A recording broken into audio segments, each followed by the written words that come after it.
Midnight music.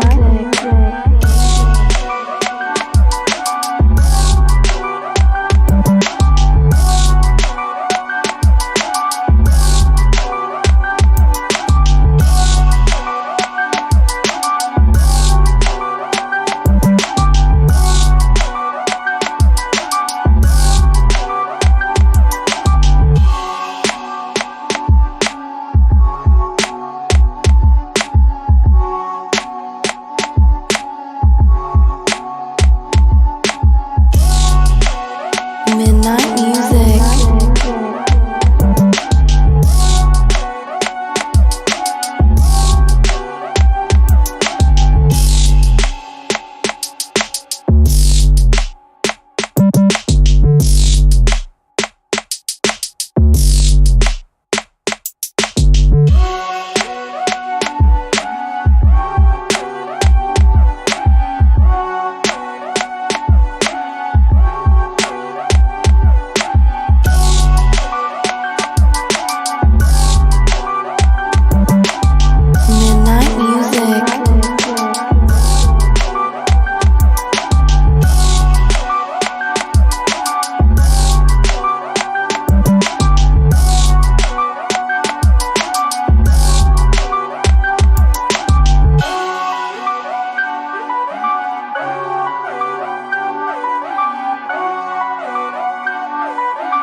Midnight music.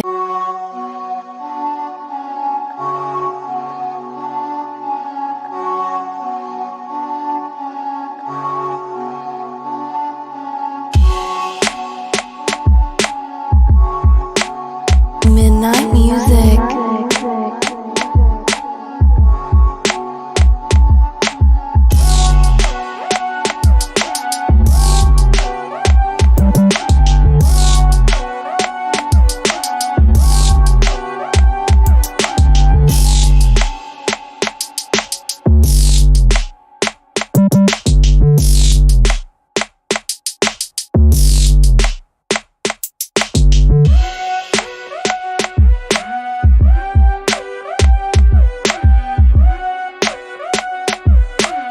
Midnight music.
Midnight music.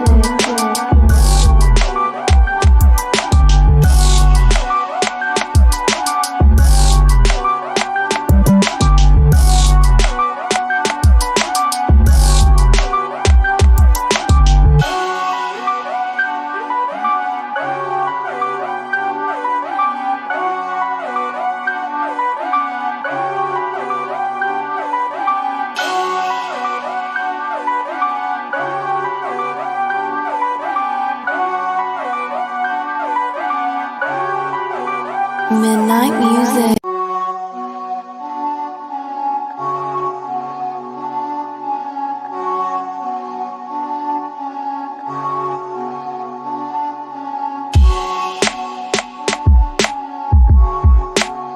Midnight music.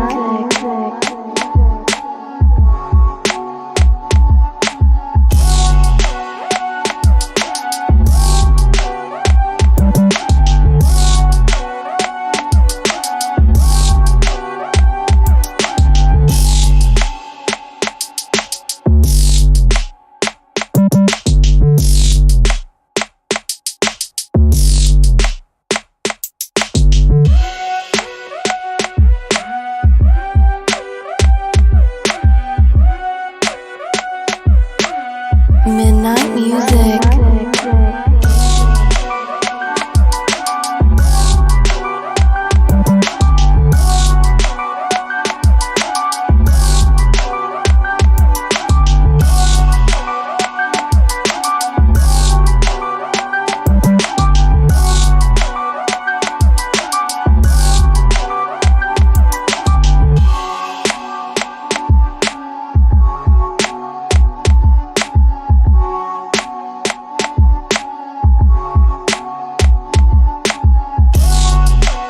Midnight music.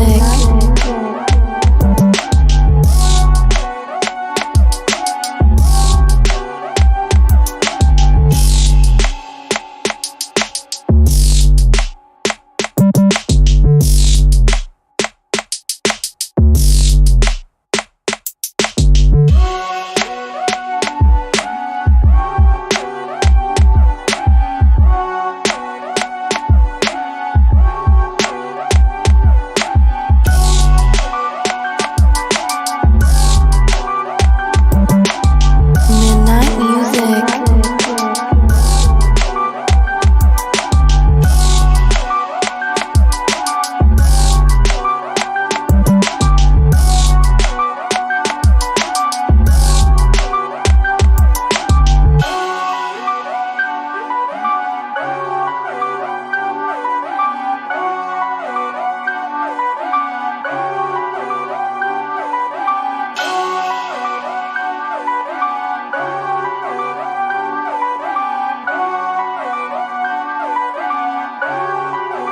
Midnight music.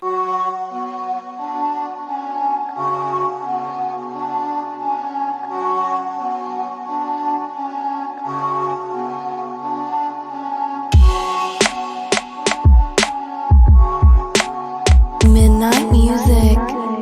Okay, you in a relationship. That's your best friend. Come on Exactly, now. yeah. Get with it. Dylan is my best friend. They really are. And you got your boys over here. Yeah. Yeah. Your wrestling buddies. By the way, Andor, we have to go to an Islander game. It's our 50th anniversary.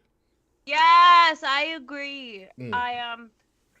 I want to get. I plan on getting me and Dylan tickets for when the Bruins and the Islanders play because that's Dylan's hockey team. The Boston Bruins. Islanders sound fun. Yeah. Islander games are so much fun. Well, you have to go to UBS because, like, I think I've told you this. You can't go like 2 people without finding a bar. It's great. I hardcore love the UBS arena. Oh yeah, it's so much fun. And now that they have trains going in both ways, I don't have to fucking drive in. It's so great. Oh wait, they have trains going out to you now? They have both. They have trains going both ways. Yeah. So the Amon station fuck is yeah. fully operational, only on game days essentially and big events. But it's going to be a year-round operating thing very, very soon. Hey, Taquan, how are Hi, we Taquan. doing? We're doing. Taquan, did you miss us last week? Yeah, I feel like Taquan just sits around on Wednesday nights waiting for It's us. like any day now. They're coming. Waiting for the great pumpkin. Any day they're gonna be here. Taquan, I really hope you follow us on social media so that you got that last second notification that we were not gonna do a show. So we've got a Deeply sorry to Quan, I didn't have internet. again. Again. Which is a shame because I really created this great milk carton graphic of Will that I put up on all of the slides. Hilarious. Sorry, I was on the road. Dude, I was in traffic. No, it's perfectly fine. So I can use it. I have them saved. I have one from UK. I put your picture on a milk carton. I saw Wow, the milk Donaldson, carton and I fuck thought it was you. funny. These strike out. Yeah, so they had hit Rizzo. Stanton got on base on an error, throwing error by Altuve. Yes. And then Donaldson is like half swung at a curveball right down the middle. Yeah. Dirty curveball. Oh, you can't blame him. wait, hold on, Taquan. You said, Taquan, this is why you need to follow us on our other socials that you would know that we had to cancel last minute.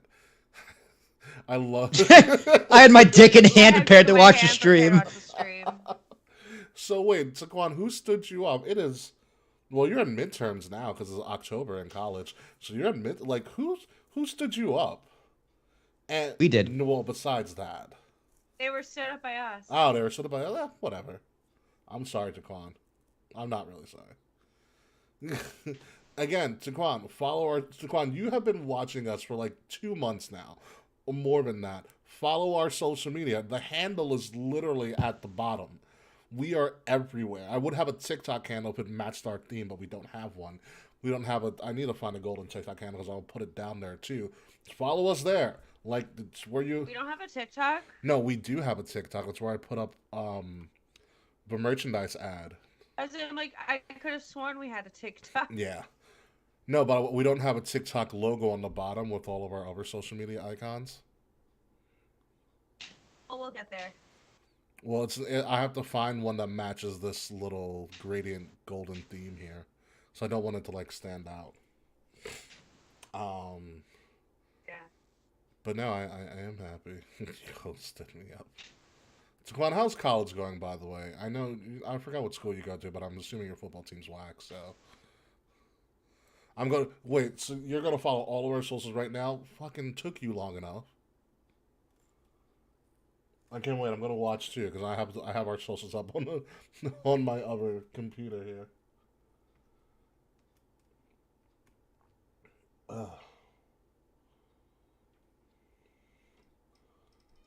So, banger after banger. Wait, Kay, you didn't watch Dynamite last night, did you? I watched a chunk of it, but I fell asleep and I woke up at 7:20. Please tell me you fell asleep after the MJF and Regal promo. I fell asleep before the MJF. And Wow. Honestly, I've got to find the transcript of that for you. I'll probably watch it like tomorrow, but I don't know. MJF became a babyface in 2 seconds. No, he didn't. Yes, he did. No, he did not. Yes, he did. I don't believe that. Yes, he did. It's been a very wacky couple of days, so like my body is literally just like, go to sleep. Like, I was on the phone with my friend. He's like, I'll call you back, and then while I waited for him to call me back, I fell asleep, and then I woke up and it was 7:20, and I'm like, oh shit. Oh, So I Taquan was did asleep for, finally follow us. Look at that. Hey, Taquan. hours. I'm looking at Taquan's Twitter right now. Are you a Laker fan, Taquan? Or are you a LeBron fan? Wait, no, hold on. He retweeted the Lakers, also retweeted the Washington Wizards. Do you just like basketball? Although you have like the most unactive Twitter I've ever seen. Like, I almost think you're a bot. By the way, shout out to all the bots on TikTok that always follow me. And our and our podcasts. For no reason. But I will say TikTok is pretty strict on like banning people. It's kind of nuts. Yeah, TikTok, you can't say kill. Or sex. Or like titties. I don't think you can say titties. I say titties all the time. Where can you say titties? TikTok. Oh. I mean, it's not like China. What do you expect? Well, that's why they create words like tiggle bitties.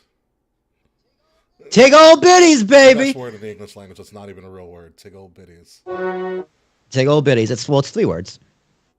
True. Does old count? I guess old counts as a word, right? POV. China Oyster Bay? What? All right, the recording seemed to be okay Yeah. after an hour. So I think the buffer size was the problem. Oh, okay, so we all sound pretty righteous.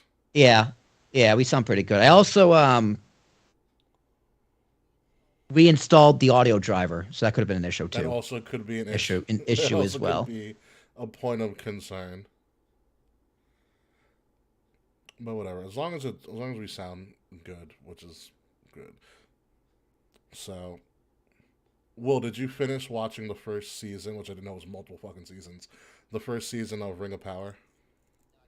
No, I just watched have 2 episode episodes 6. left. I have 2 episodes. Yeah, I also have 2 Okay. episodes left. I I'm just on the- watched. Did you finish it, know, Ricky? I don't know why I didn't this past weekend. But I need to get back on it. Maybe I'll watch it tonight. I don't know. I'm probably gonna watch it tomorrow as well. But I did buy this. You can't really see it. I'll have to send you a picture. I bought a replica Ring of Power. I bought like a replica, like one ring. I have one. I Ooh, have one. it was like, I have one too. I have it in my kitchen. I was like scrolling through Facebook one day. It's like, get it for free. It's pay shipping. I was like, I'll do that. Sold. I got mine when I worked at GameStop. I bought a chain to put it on too. Yeah, I have a mine chain to came put it with on chain. too. I actually have 2 more pendants too that just came in today. Taquan, tell us about the drag show you went to. Oh, you went to a drag show, Taquan? They're fucking dope. I'm not gonna lie. I went to my first drag show in college too. The first drag show I ever went to was when I went to Chicago a couple years ago, and it was a Zodiac themed drag show. That sounds ridiculous. It was wild. That sounds absolutely ridiculous. Chicago drag is really fun, but there's nothing like New York drag though. I don't know. Are there different styles of drag? Like I don't know. So there, like drag, obviously, like there are differences in drag, like obviously regionally and like city wise. Like this is especially highlighted on Drag Race and stuff. Like it's often said that New York queens have an attitude, but I just think New York queens are just excellent at drag. Fair. Like within recent, like a lot of like more like obscure, weirder drag, a lot of the queens I seem to come out of like Denver. Interesting. Like there's also like pageant drag, like a lot of those queens are like Southern, but like not all of them are Southern. Nice. So you want to see this pendant I just got? Yeah. It's from, I don't know if you've seen the store GLD. But they do custom design, not custom designs, but they do these pretty awesome iced out designs for dirt fucking cheap. And of course, once I realized they partnered with Marble and then they do pendants buy one, get one free. Here's my first one. That, you see it? Iron Man. Like that. Yep. That's Swarovski on him? I think they're CZs. Oh, okay. Still very cute. Yeah, I don't care about whether it's real or not. I just know that it shines. Oh, CZ is great. Yeah. CZ is great. And then the other one I got, it also came with a free 20-inch chain that does not fit around my neck because I have a huge neck. 20-inch chains are small. I'm aware. I'm aware. It was also white gold, so you can't really tell the difference. And of course, this one. The Black Panther. Ooh. I was a part of Homecoming. Nice. FAU has a 14-year traditional drag show every year this month. The performances were great. I enjoyed the energy, dancing, outfits, song selection, etc. Song selection's pretty uptight, dude. It's pretty tight. I mean, yeah, if you're gonna do a drag show, song selection is key. Whoa, Judge, what a fucking catch. I especially love, like, a lot of the times in drag queens, like, they have, like, spoken interludes, like, in the songs. Oh, when it's a break between... Like a mash. Oh, okay. Yes. Like a break between the lyrics, they'll say some shit. Yeah, or, like, it's, like, lip sync, like, they, like, cut in, like, say, like, a viral clip. Like, I once saw a drag queen. Okay. I forgot what she was singing, and then the music kind of pauses, and then, like, but you can still hear, like, the instrumental in the background. Gotcha. But then, like, this, like, say, like, I remember once, like, a queen was quoting SpongeBob. Like, it was the SpongeBob recording. Nice. Like, but it's somehow related to the song, and then the song comes back. Nice. I saw a thick Latina dancing to Stand Out from Goofy Movie. Fuck yeah. It's the quote of the year right there. That's amazing. I'm happy for you, Taquan. I love drag. I'm so happy for you, Taquan. Oh my god. That is absolutely fan-fucking-tastic. Oh my god. Alright, so we've got a lot to talk about. It's 8 o'clock. We should probably get this show on the road because it's going to be a long one. but it's going to be a good one. So, well, is the music ready, sir? 1 Take second. your time. No big deal. You know, it's only the Yankees playing in the ALCS. Yep, got it. Okay, let me start rolling here. Are we off the What screen? do you mean?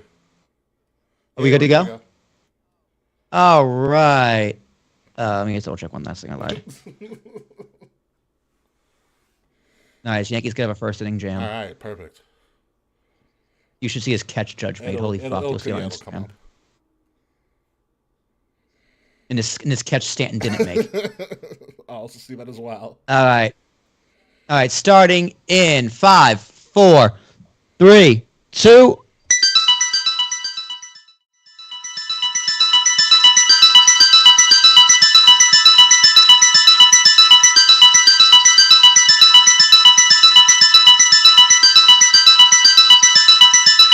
Midnight music. This week on Kings of the Rings podcast, as if Extreme Rules wasn't crazy enough, Bray Wyatt highlights a massive list of returns and surprises across all brands in WWE. Plus, Jon Moxley and Jericho sign extensions. We get our first glimpse of WrestleMania in Philly. MJF and William Regal have a promo for the ages, and WWE is going back to college. Oh yeah, by the way, we're also going to preview Halloween Havoc. We got 2 weeks of crazy wrestling news to talk about, and we're going to start it right now. So put on your hats as if you are a wrestling god from JBL, because it's Kings of the Rings Podcast, episode 313, banger after banger after banger, exclusively on Wrestle Addict Radio, and it starts right now.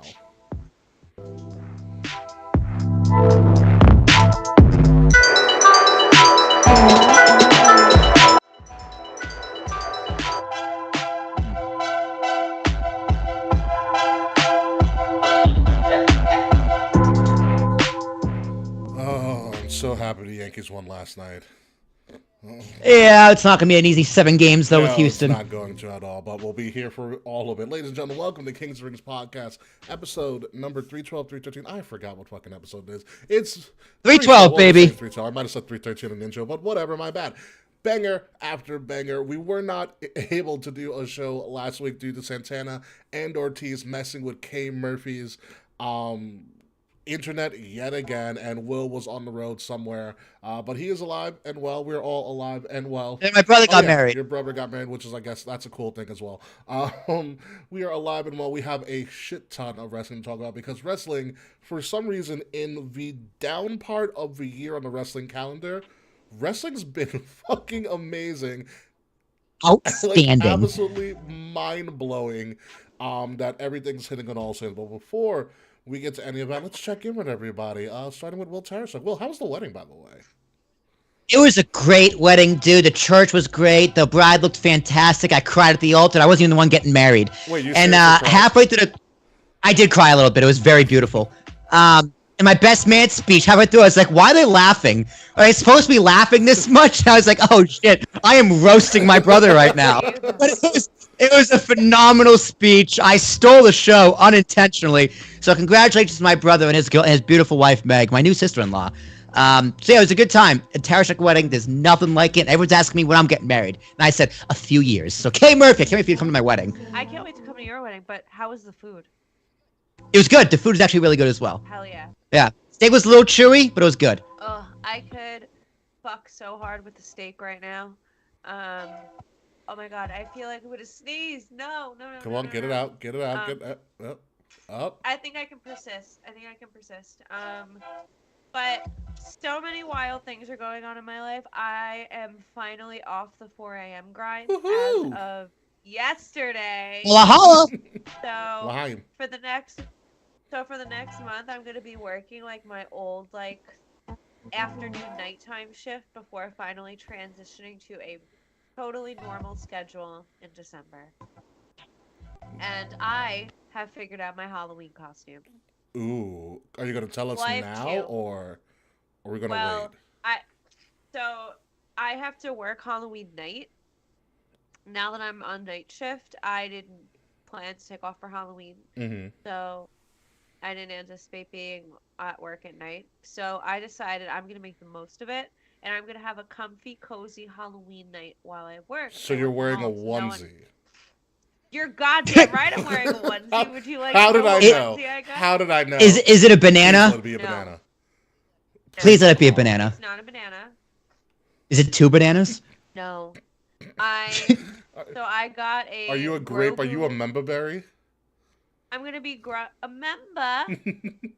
I am being Baby Yoda, aka Grogu. Nice. But So good.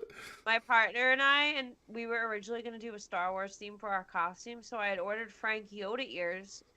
Make him be Yoda. Well- Not Yoda. Make him be Mando. So I wanted to be Mando. I wanted to be Mando and have Frank be Baby Yoda, but I couldn't find a Mando suit that I liked that would probably fit me. So Frank and I are going to be matching Yodas when I work on Halloween, but my actual costume, my housemates and my partner and I, we're all being Wizard of Oz characters. I will be Nice. I of course will be the Wicked Witch of Astoria West, and my housemate Danielle is going to be Danielle the Good. That should be your drag name, Astoria West. Astoria West would be a good drag name. That would be a good one. Astoria That'd be West. really good. Astoria West is like they're making like it's like a complex near me because I live in the westernmost part of Astoria. Yeah. But they're trying to like make Astoria West a thing. Making our way to the stage, Astoria West. There you go. Yeah. I like it. Astoria West. All right, folks. So let's get into it with Astoria West here and Will Tarish. Like that should be your new name for An Astoria West Side Story, Yeah. baby. Astoria West Side Story. Oh my God, Kay, we should stop calling you Kay Murray. Just call you Astoria West, just to give you like a gimmick name. That would be awesome. I'll change all my social media. You don't have. This is just an idea. This is off the top of the. No, I do love I the do K love- Murphy. Yeah, the TKM as well. It's funny, K. Like whenever I talk to like my friends or whoever, I always say your last name too. It's not just K. It's K There Murphy. you go. Like whenever Honestly, I've always been whenever you that way. come up, it's just like it's K Murphy. Even before I changed my name and I was going by my old name, like I was always a first name, last name human. Oh my God, Ricky Bader just went yard and just absolutely destroyed it. Nice. He might as well have hit on the fucking Nice. train tracks. Suck it, Astros. You're going to hear about a lot during these next couple of weeks of the ALCS, especially if we lose. Oh, I'm going to curse them all out. But anyway, folks, we have a lot of wrestling to discuss. Extreme Rules happened, and I think we should start there. It was yes. It was the greatest Extreme Rules that ever happened. went to. I can't remember any others either. Other than the horror show. The horror show was funky. Yeah, it had an interesting, and that's what Bray and Braun went at it, I think. Yes. Yeah, and then in like the yes, swamp. Bliss with Sister Abigail for like that one-off.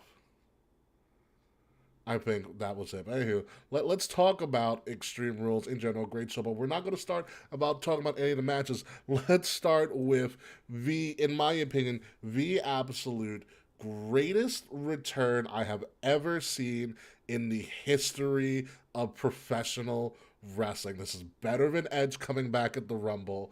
This is better than Hardys. every 100,000 Undertaker return. Better than the Warrior coming back at WrestleMania. Bray Wyatt's perfectly executed multi-week series of clues and hints paid off in a return that got one of the craziest pops I've ever heard from a live show that I wasn't there for. Yeah, I know. Me and Ricky text each other at the same time. We should have went to Philly.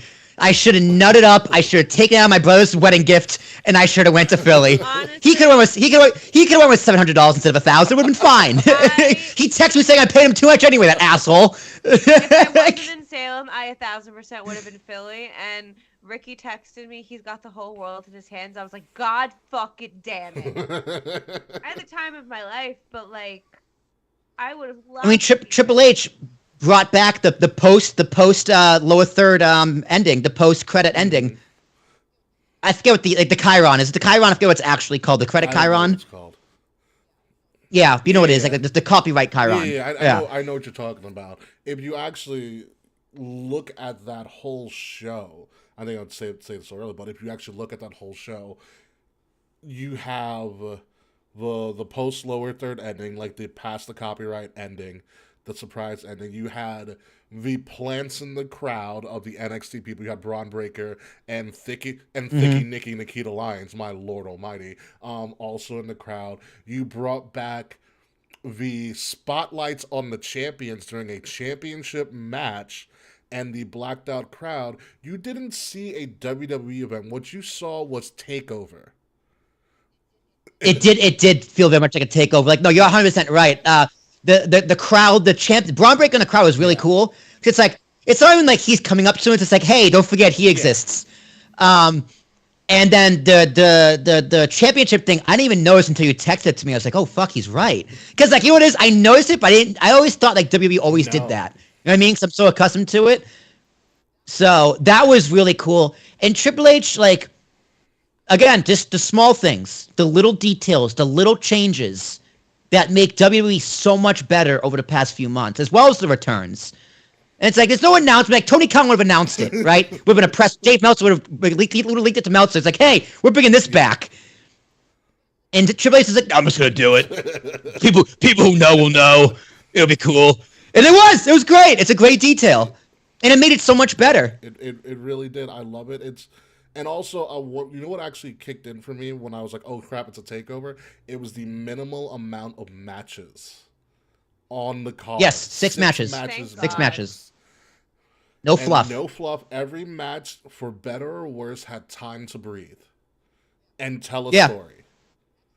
Excellent pacing. Fantastic match placement. The show flowed. I mean, it was. And I also ate an edible like during the pre-show, and I ordered wings, so I was so happy. I was just in bliss, dude. I'm not gonna lie, I fell in love with wrestling again watching this show. I was almost like, fuck, dude, I should stop working so much so I can watch more wrestling. It's almost a problem because I really want to start like watching wrestling pretty hard again. I feel you it's so just like, hard on this. I really enjoyed it. It was so much fun. What about you? I do regret not going to Extreme Rules. It's so true. What about you? Were you able to actually watch Extreme Rules at all? Yeah, I watched all of it, but I watched it while I was working. Mm-hmm. So like, I also wish that like I had more. I want to watch wrestling like that again. Like I've been very open about like being kind of over wrestling the last like all of this year basically. Yeah. And then I don't know. The Punk shit and the Jeff Hardy shit really was just like a cherry on top of my shit sandwich. But yeah, I have been needing reasons to fall back in love with wrestling, and like Triple H like taking over was like definitely a sign that could happen again. And then Bray coming back, and then his promo on SmackDown. I'm in. I am in. I agree completely. In so hard. Like I watched Raw and SmackDown, and I look forward to watching it this week because I wanted to know what he was gonna do. And I know it's like a really simple take to have, but that's all wrestling takes. Needs something to bring you in and something to be actually compelling and interesting to watch that brings you back week to week. Whereas like when Vince was still here, there are so many times I could see the same match over and over again, and I haven't had that feeling at all in weeks. And all you need is one gateway to bring you back in, and Bray was that gateway for a ton of people. This felt so real, and the crazy thing about this was that we all knew it was Bray. Like we all knew, and. Well, we thought it was Alistair for half a second. Well, I thought it was Alistair too for a half second. I would have exploded. But we all eventually we all figured out, okay, it's Bray, and it still got that reaction. Yeah. Unbelievable.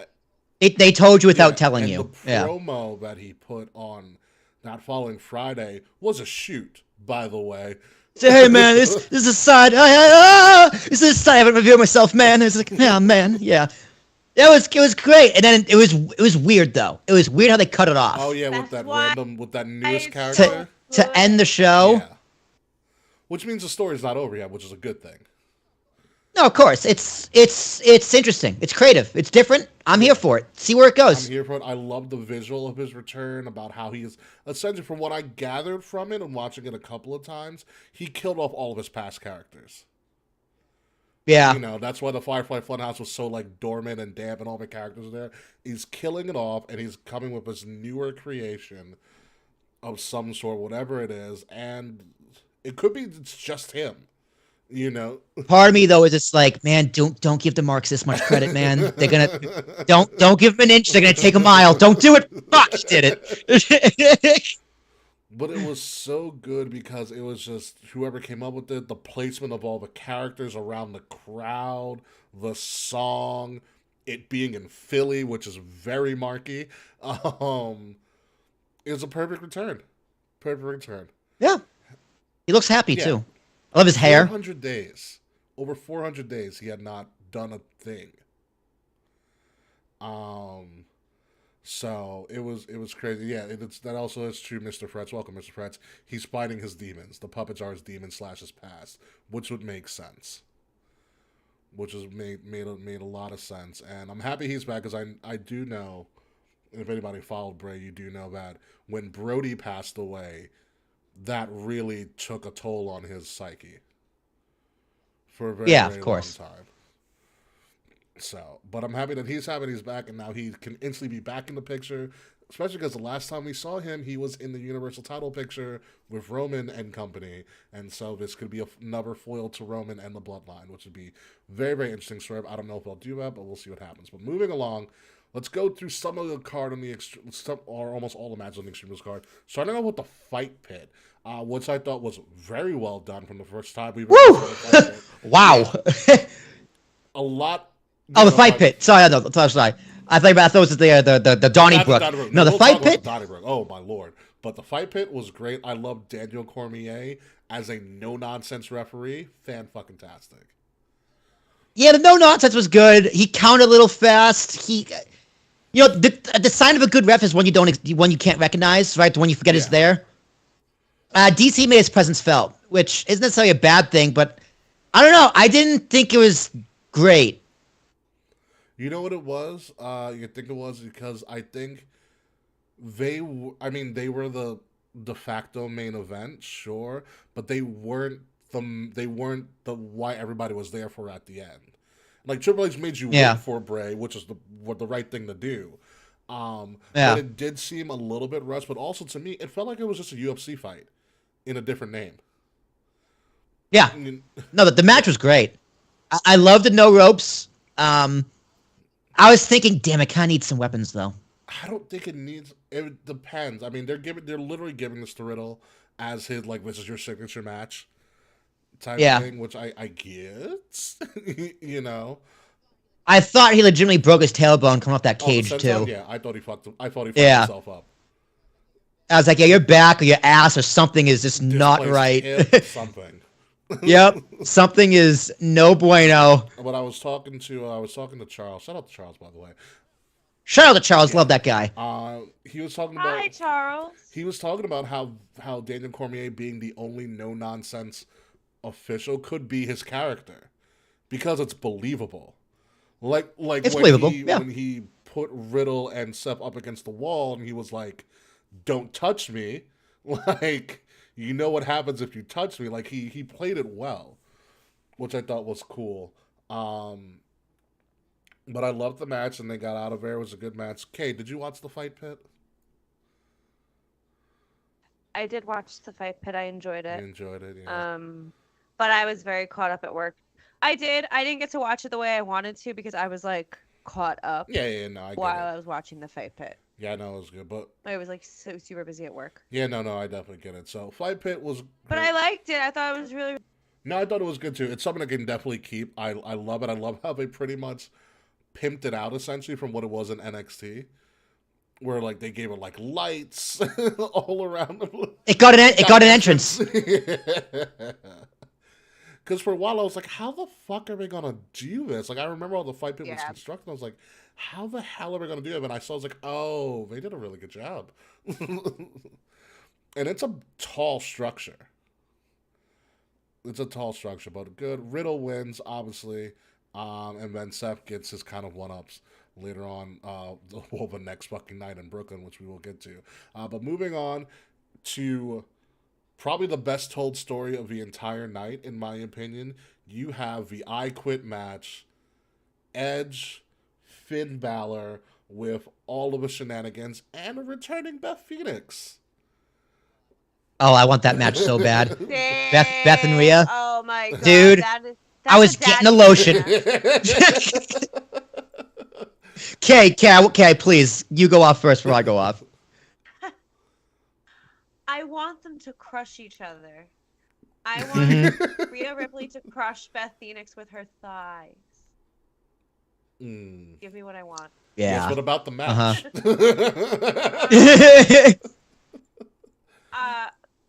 I think the I Quit match was probably my favorite match of the show. Again, I wish I wasn't working when I watched this pay-per-view, and I'm like bummed about it because I've like gotten so used to like watching, half being able to watch wrestling. Yeah. That now that like it requires my attention again, I'm at a loss. Yeah, you're gonna have to learn to adjust. But let me ask you a question, Kay. Did you see Finn Balor's entrance? I did. God, what a fucking disgust! It was off. That was bad. Loved it. I don't care. I love the random mass BS. Like I thought it was different. I liked it. I also liked the remix on his Oh, Gimp Balor, you mean? Yeah, it was. Oh, I don't remember. It was just like. It's like you might as well call him Zed. Zed is dead, baby. Zed is dead.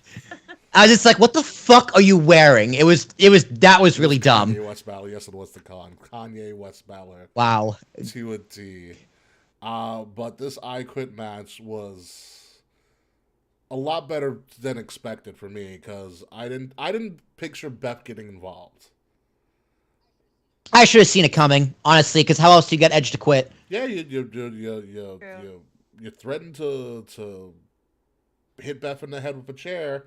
And then he quits, and you fucking do it anyway. And then you do it anyway. Yeah. No, like it was well told. It was slow pace, picked up in the middle. Great finish, great story. Yeah. The Dom kicking the balls was great. You know, Dom beating the fuck out of Ray was amazing. Like, I could watch Dom beat up Rey Mysterio for 3 hours. That's WrestleMania Night 1 for me, and the pre-show. Dom beat up Ray and has been beating up Ray so badly that one, he's gotten some crazy heat from everywhere he goes. And he beat AJ Styles. He got lucky. Do the shenanigans.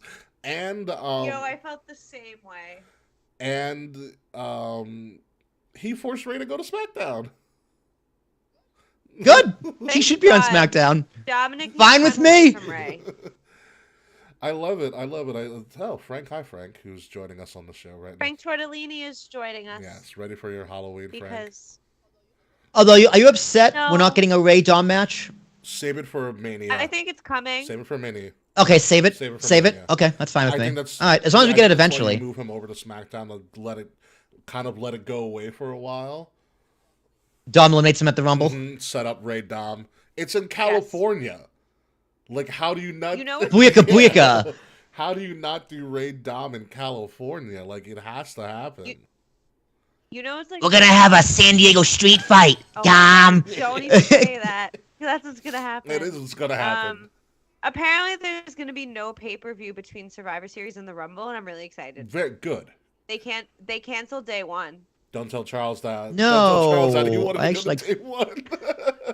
I actually liked day one. It was a clever idea for a pay-per-view. I liked day one too, but I just saw the other day that they're canceling day one, so they're not gonna have anything from the Survivor Series to Royal Rumble. Like, give it kind of like an AEW vibe, and I'm here for it. But also, that's fine. Good. I don't need a monthly The Royal show. Rumble should kick off the new year. Charles, hey, Charles is here, and he just revealed the news. Hi, And Charles, he said, "Fucking criminal." But you're not going to day one. And number two, after Survivor Series, no one cares about a wrestling pay-per-view unless it was Starrcade, and even that didn't do well. Yeah, dude, they're like, hey, maybe the December pay-per-view will be a Christmas gift, and for a few people it was, but not enough. So, whatever, it's fine. Survivor Series ends, Royal Rumble begins, gives a little bit more credence to Survivor Series, hopefully. Moving along from this I Quit match, which again was fucking phenomenal. Will the opening match, Donnybrook, have fun talking about that? Dude, it was fun. It was a fun triple threat, like tornado tag match with barrels and shit. I have never been more high on Sheamus than any ever. It's just like, wow. And Walter, so you guys know I'm not a huge fan of Walter or Gunther, but these trio, dude, they're phenomenal. I even like the name Butch now. Like, it all fits. I have forgiven Ridge Holland for injuring Big E. Like, everything about this is just over. They just beat the fuck out of each other. They got like 25 minutes. It might have been the longest match on the card. It was great. I don't think I would forgive Ridge Holland for injuring Big E, but I understand what you're going for. Yeah. It's like, you know, I'm glad there's no heat on you. You're talented. He is really talented. I was really excited about him, and then everything just kind of like womp womp. Oh my God, Franklin, when you. Well, yeah, he almost killed Big E, and that was bad. That was really bad. That was very bad. Yeah. But these guys put on a fucking show. Sheamus, this might be, and it's really weird to say because Sheamus again has a Hall of Fame career and no one really knows it. He's underrated as fuck. He is, but this might be Sheamus's best rivalry he's ever been in. It's like the past few months has been his best run. The most over for sure. It's my favorite era of Sheamus. This is my favorite era of Sheamus too. Yeah, all we're missing is Pat McAfee screaming "Fight Night" every time they come out. Yeah, Michael Cole's trying to do it. I will say this. I will say this. Michael Cole at Extreme Rules was unbelievably awesome. Yeah. He did great. Dude, you know what it is? Michael Cole? Michael Cole has been allowed to like give wrestling history facts, and it's just like, oh, this is so cool to know. Well, Vince is like, no one knows who that is, pal. But like, who cares? It's like this history facts. It's cool. Yeah. Or no, I'm also talking about in particular when what was it? He went off on Dom for beating up Ray. Yeah, that's your father, for Christ's sake! I think he's having so much more fun. Come on! What's up? Okay. I said I think he's having so much fun without Vince in his fucking ear. Oh like, yeah, Michael absolutely. Cole can finally breathe. Absolutely. And I don't hate Michael Cole now. Yeah, when he did the first ever UK tournament and Cole was in his ear, and I think I guess Trips was running that show, the first ever UK tournament. He was fucking fantastic. Amazing. Absolutely, like, unbelievable. Like, oh, wow, you're an actual broadcast journalist, Michael Cole. Good job. So let's move on as we keep moving down. Bianca and Bayley, the first ever singles women's ladder match, because Money in the Bank doesn't actually count as, I guess, a ladder match in the more regular generic sense. But this match was good. I liked it. It was a good start. You had the two best people that you probably could have in your women's division do this ladder match, and hell of a finish. It was fun. Yeah, it was fun. The KOD with the ladder was little like, come on, but good finish. But it's like, why is Bayley just hanging on to this ladder? Like you could just get off. It's a half ladder. Like in a realistic, I think so. Yeah, it was a half ladder. So in a realistic sense, it's kind of just like, what? But the visual was cool. Bianca is such a fucking star. Like it's crazy. I'm gonna keep saying it. She's a fucking star, and the match was fun. Yeah. So yeah, it was good. Visual, right person won. Kay, what were your thoughts on the ladder match? Did we lose you, Kay? You guys keep cutting out, so I'm missing half of what you guys are saying, so I'm trying to, like, figure out everything that's going on contextually. Oh, okay, sorry about that. I know. I heard Bianca and fun, and I'm going to agree with that, because I agree that Bianca and Bayley had a really fun match, and I want to see them in a fight pit. Ooh. Female fight pit? That'd be fun. Ronda's the enforcer? Honestly, I really want Rhea in a female fight pit if I had my choice, but my sapphic wish list grows. It's very true. It is almost Christmas. It is almost Christmas.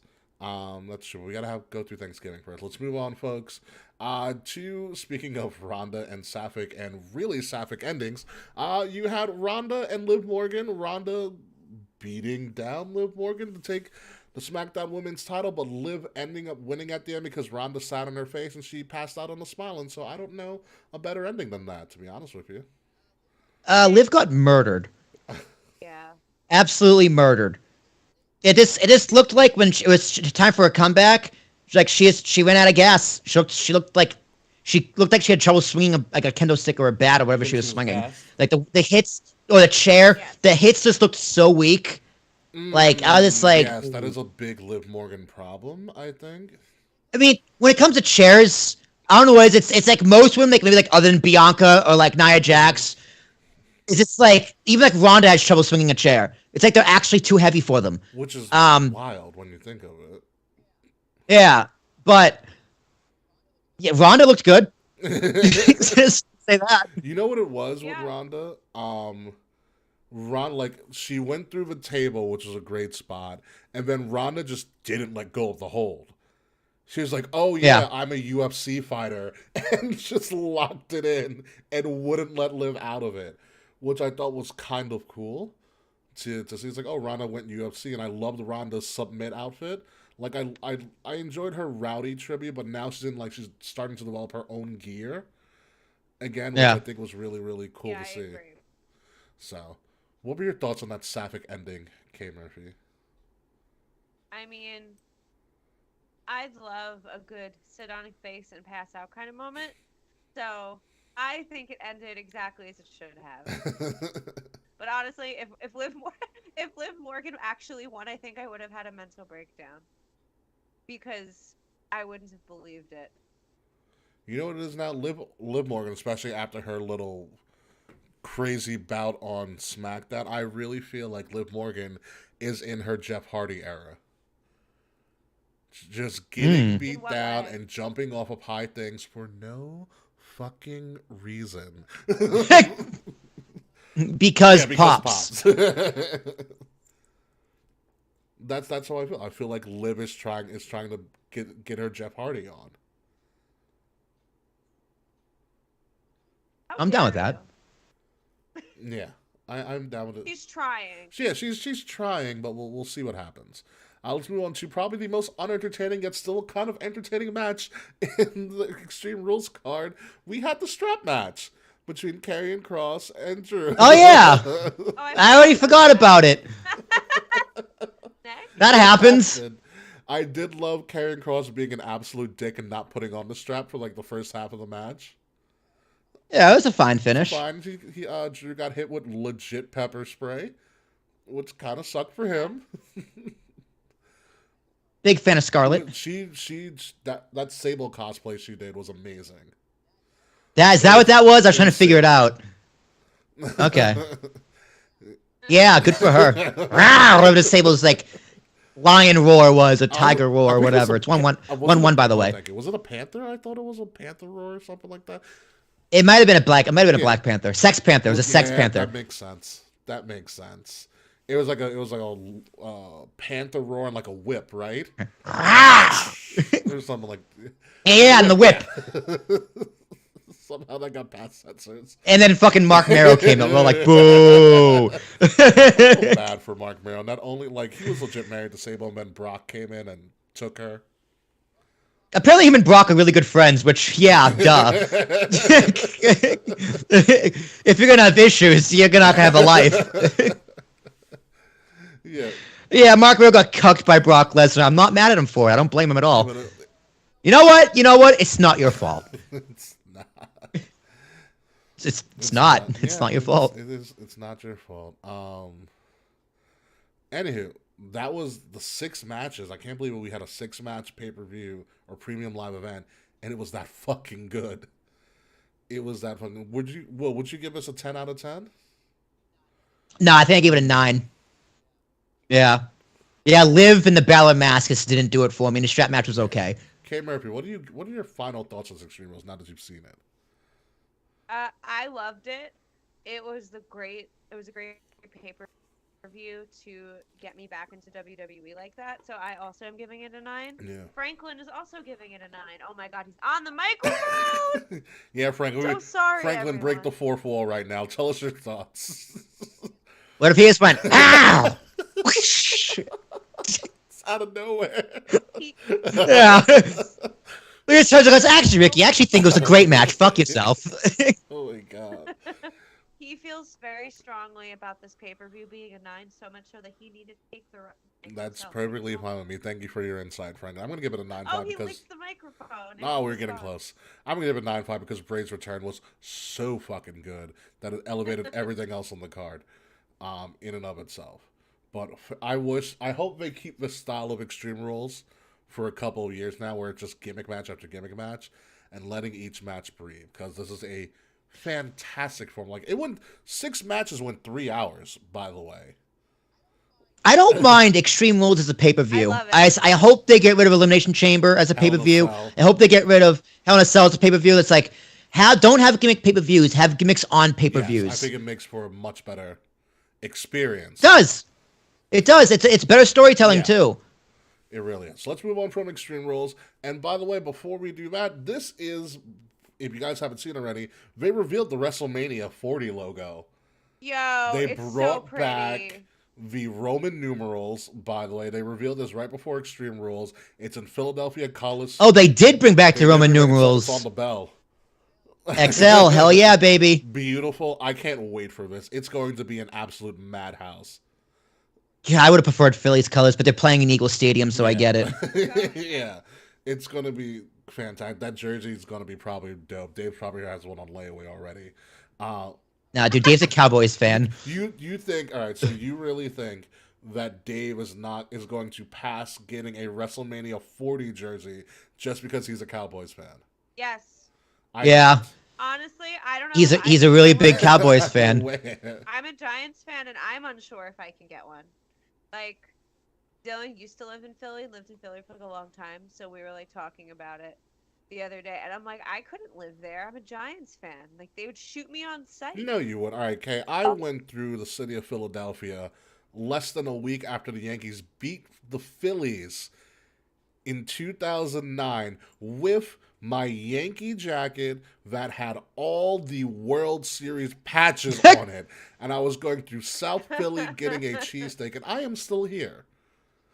You should have went through West Philly. Listen, I'm not Will Smith. Okay? I think you'll be fine, Kay. I still got served by cheesesteak, although they were reluctant at first. Okay, just stay in a gay neighborhood, you'll be fine. That's Center City, Phil. You'll be fine. That is Yeah, Center City, easy for me to say, Philly. Absolutely Amazing, fantastic. incredible. I still think we should all get a party house for Mania. Oh no, that's definitely in the plans. Oh yeah, no, for sure. Yeah, dude, we have to buy plane tickets, so our budget is open. Wide open. We'll get a ball. Let's get a baller ass house in the game. Dude, Ricky, I trust you. We're staying here. I'm not going to question. I'm going to need to show me the pictures. I was like, okay. This is where we're. The man just knows how to travel. It's incredible. Yeah, I've been doing it for a very, very long time. I'm still trying to get the. Oh no, Okay, finish that sentence. I also am pretty good at finding like. Yeah, no, I'll said definitely that start working on it, but let me. Find cute Airbnbs. That's very true. We do need to find good Airbnbs, but I'm definitely going to work on it. But let me. I'm still trying to get to LA. That's still a pipe dream. Yeah, dude, we got a year and a half. We got a year and a half. So we have a ridiculous amount of I'm still trying to time. get to LA. It is potentially possible. Charles and I might go out to LA for the SoFi Stadium. I'm still holding on. So we're going to see what happens with that. But moving along with that, I'm going to another fucking wedding next year, so now I really, really can't go. I am too. My cousin's getting married. I'm going to like 2 weddings like for my partner's family next like in March and April, and then May I'm going to be in New Orleans, and then July is the wedding I'm in. Yeah, you So just save up for Philly, Kay. Philly. Just save up for Philly. I want to go ham in Philly instead. Oh, we are. We are.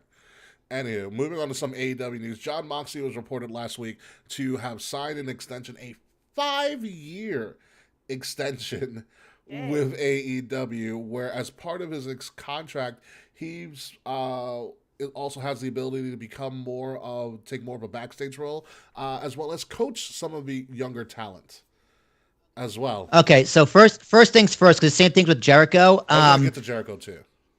It's not technically an extension because he has new roles and responsibilities. it's a brand new contract. Okay, because I know Because, right, like- marketed as an extension. Yeah, so they're calling it an extension, but in reality, like, if you get an extension but get a whole new job, It's like a promotion, Yeah, no, since I- new I know contract. yeah, it's like a promotion. Since it's a contractor, it's so he's signing a 5-year deal starting now. So it's I don't know how much of his deal he had left, but that's per Zarian because that's just business Yeah. jargon. But yeah, he's there for another 5 years, which for AEW to sign these two guys for an extended period of time, one, incredibly smart because it's such a sign to your locker room that's listen, guys, these are our leaders. We're sticking it out like little bit of tough patch here, but like these are your guys, these are your leaders. This is exactly the kind of good press that AEW needed right now. It's a big sign to the wrestling world saying, hey, our top two guys are sticking with this company. They have faith in this company. Don't give up on us. Yeah, it's a good turn. Also, Jericho, your current ROH champion, which I'm really mad they got rid of that new ROH title one with the pure title, whatever it is, what it is. Also signing a deal which will allow him to take more of a role in creative as well as be a producer. As well, Yeah. which I actually went back and forth with my friend about this. I was like, I don't like this, and he's like, why don't you like it? It seemed to have worked out other times before. I was like, really? When Kevin Nash was in control? When Hulk Hogan was in control. When, you know? I mean, but Jericho's also in his 50s, right? He knows his days are numbered. Like, but then again, have you heard interviews with him like talking about how he carried AEW on his back and like he's got a pretty big ego. Which don't get me wrong, everything he says is correct, but it's just like, all right, guy, like how about some humility here? Yeah. It's just like you also had the Elite, all right? Like let's not forget that. You had Kenny Omega and the Young Bucks and Cody Rhodes. Remember those guys? Yeah. Like yeah, you were champ, but like that's it. And so that's my concern is that he's getting this now. I don't know when his new roles take effect, obviously, but I'm concerned that he's still an active wrestler. And it's something we've talked about on the show before about how it's hard to be an active wrestler and still try to do backstage roles, i.e. the Young Bucks, Cody Rhodes, Kevin Nash, Hulk Hogan. The list goes on and on. Dude, it's Dusty Rhodes. It's the forbidden fruit in wrestling. It really fucking is. Like you can do it, but Tony Khan or Vince McMahon needs to have the final veto power. Like, you can have your own ideas and produce other talent, but when it comes to me booking you, I have the final say, and you can go fuck yourself otherwise. Yeah, I think that's the proper way to do it. Like, you can't book yourself, dude. It's impossible. It's like Congress regulating themselves. It's not gonna end well for us. It's not gonna end well for anybody other than themselves. So that is my big concern about. Like, I'm glad they're signing extensions because obviously everybody needs jobs. But my concern is you are active. They're both champions, which is fine. You want to re-sign your champions. That's a great sign. It's good press, like you said, Will. But these backstage roles, when do they take effect? And are you still going to be that prominent in the spotlight of the show and still have these backstage roles? It's really hard. I mean, Jericho's great on TV, though. Don't get me wrong. I watched him and Dalton Castle last night, which, by the way, entrances were fantastic. Dalton Castle, one of the best entrances I've seen in a very, very long time on AEW Dynamite. I mean, Jericho can still wrestle, too. Don't get me wrong. That Judas effect at the end of the match was fucking great. But it's just I'm happy, but I'm reserved for more so for Jericho than Mox. Because I honestly think Mox handled himself a lot better than people give him credit for. To be completely honest, but Jericho, it is what it is. But moving on with the other AEW news, is there anybody else besides me that actually watched this MJF and Regal promo from last night? I didn't. This was a masterclass in storytelling. I've heard of it, though. Promo work, and the fact that most of this was a shoot, or that I believed it to be a shoot, just because of how well MJF sold every line. And someone on this broadcast actually did know MJF in his very youthful time. And so MJF essentially tells the story about how he went to an open tryout run by Regal and Malenko and someone else at the Barclays Center before a WWE event. Adam Pearce, run by Malenko Pierce Ah, and Regal. You know, he's 19 years old.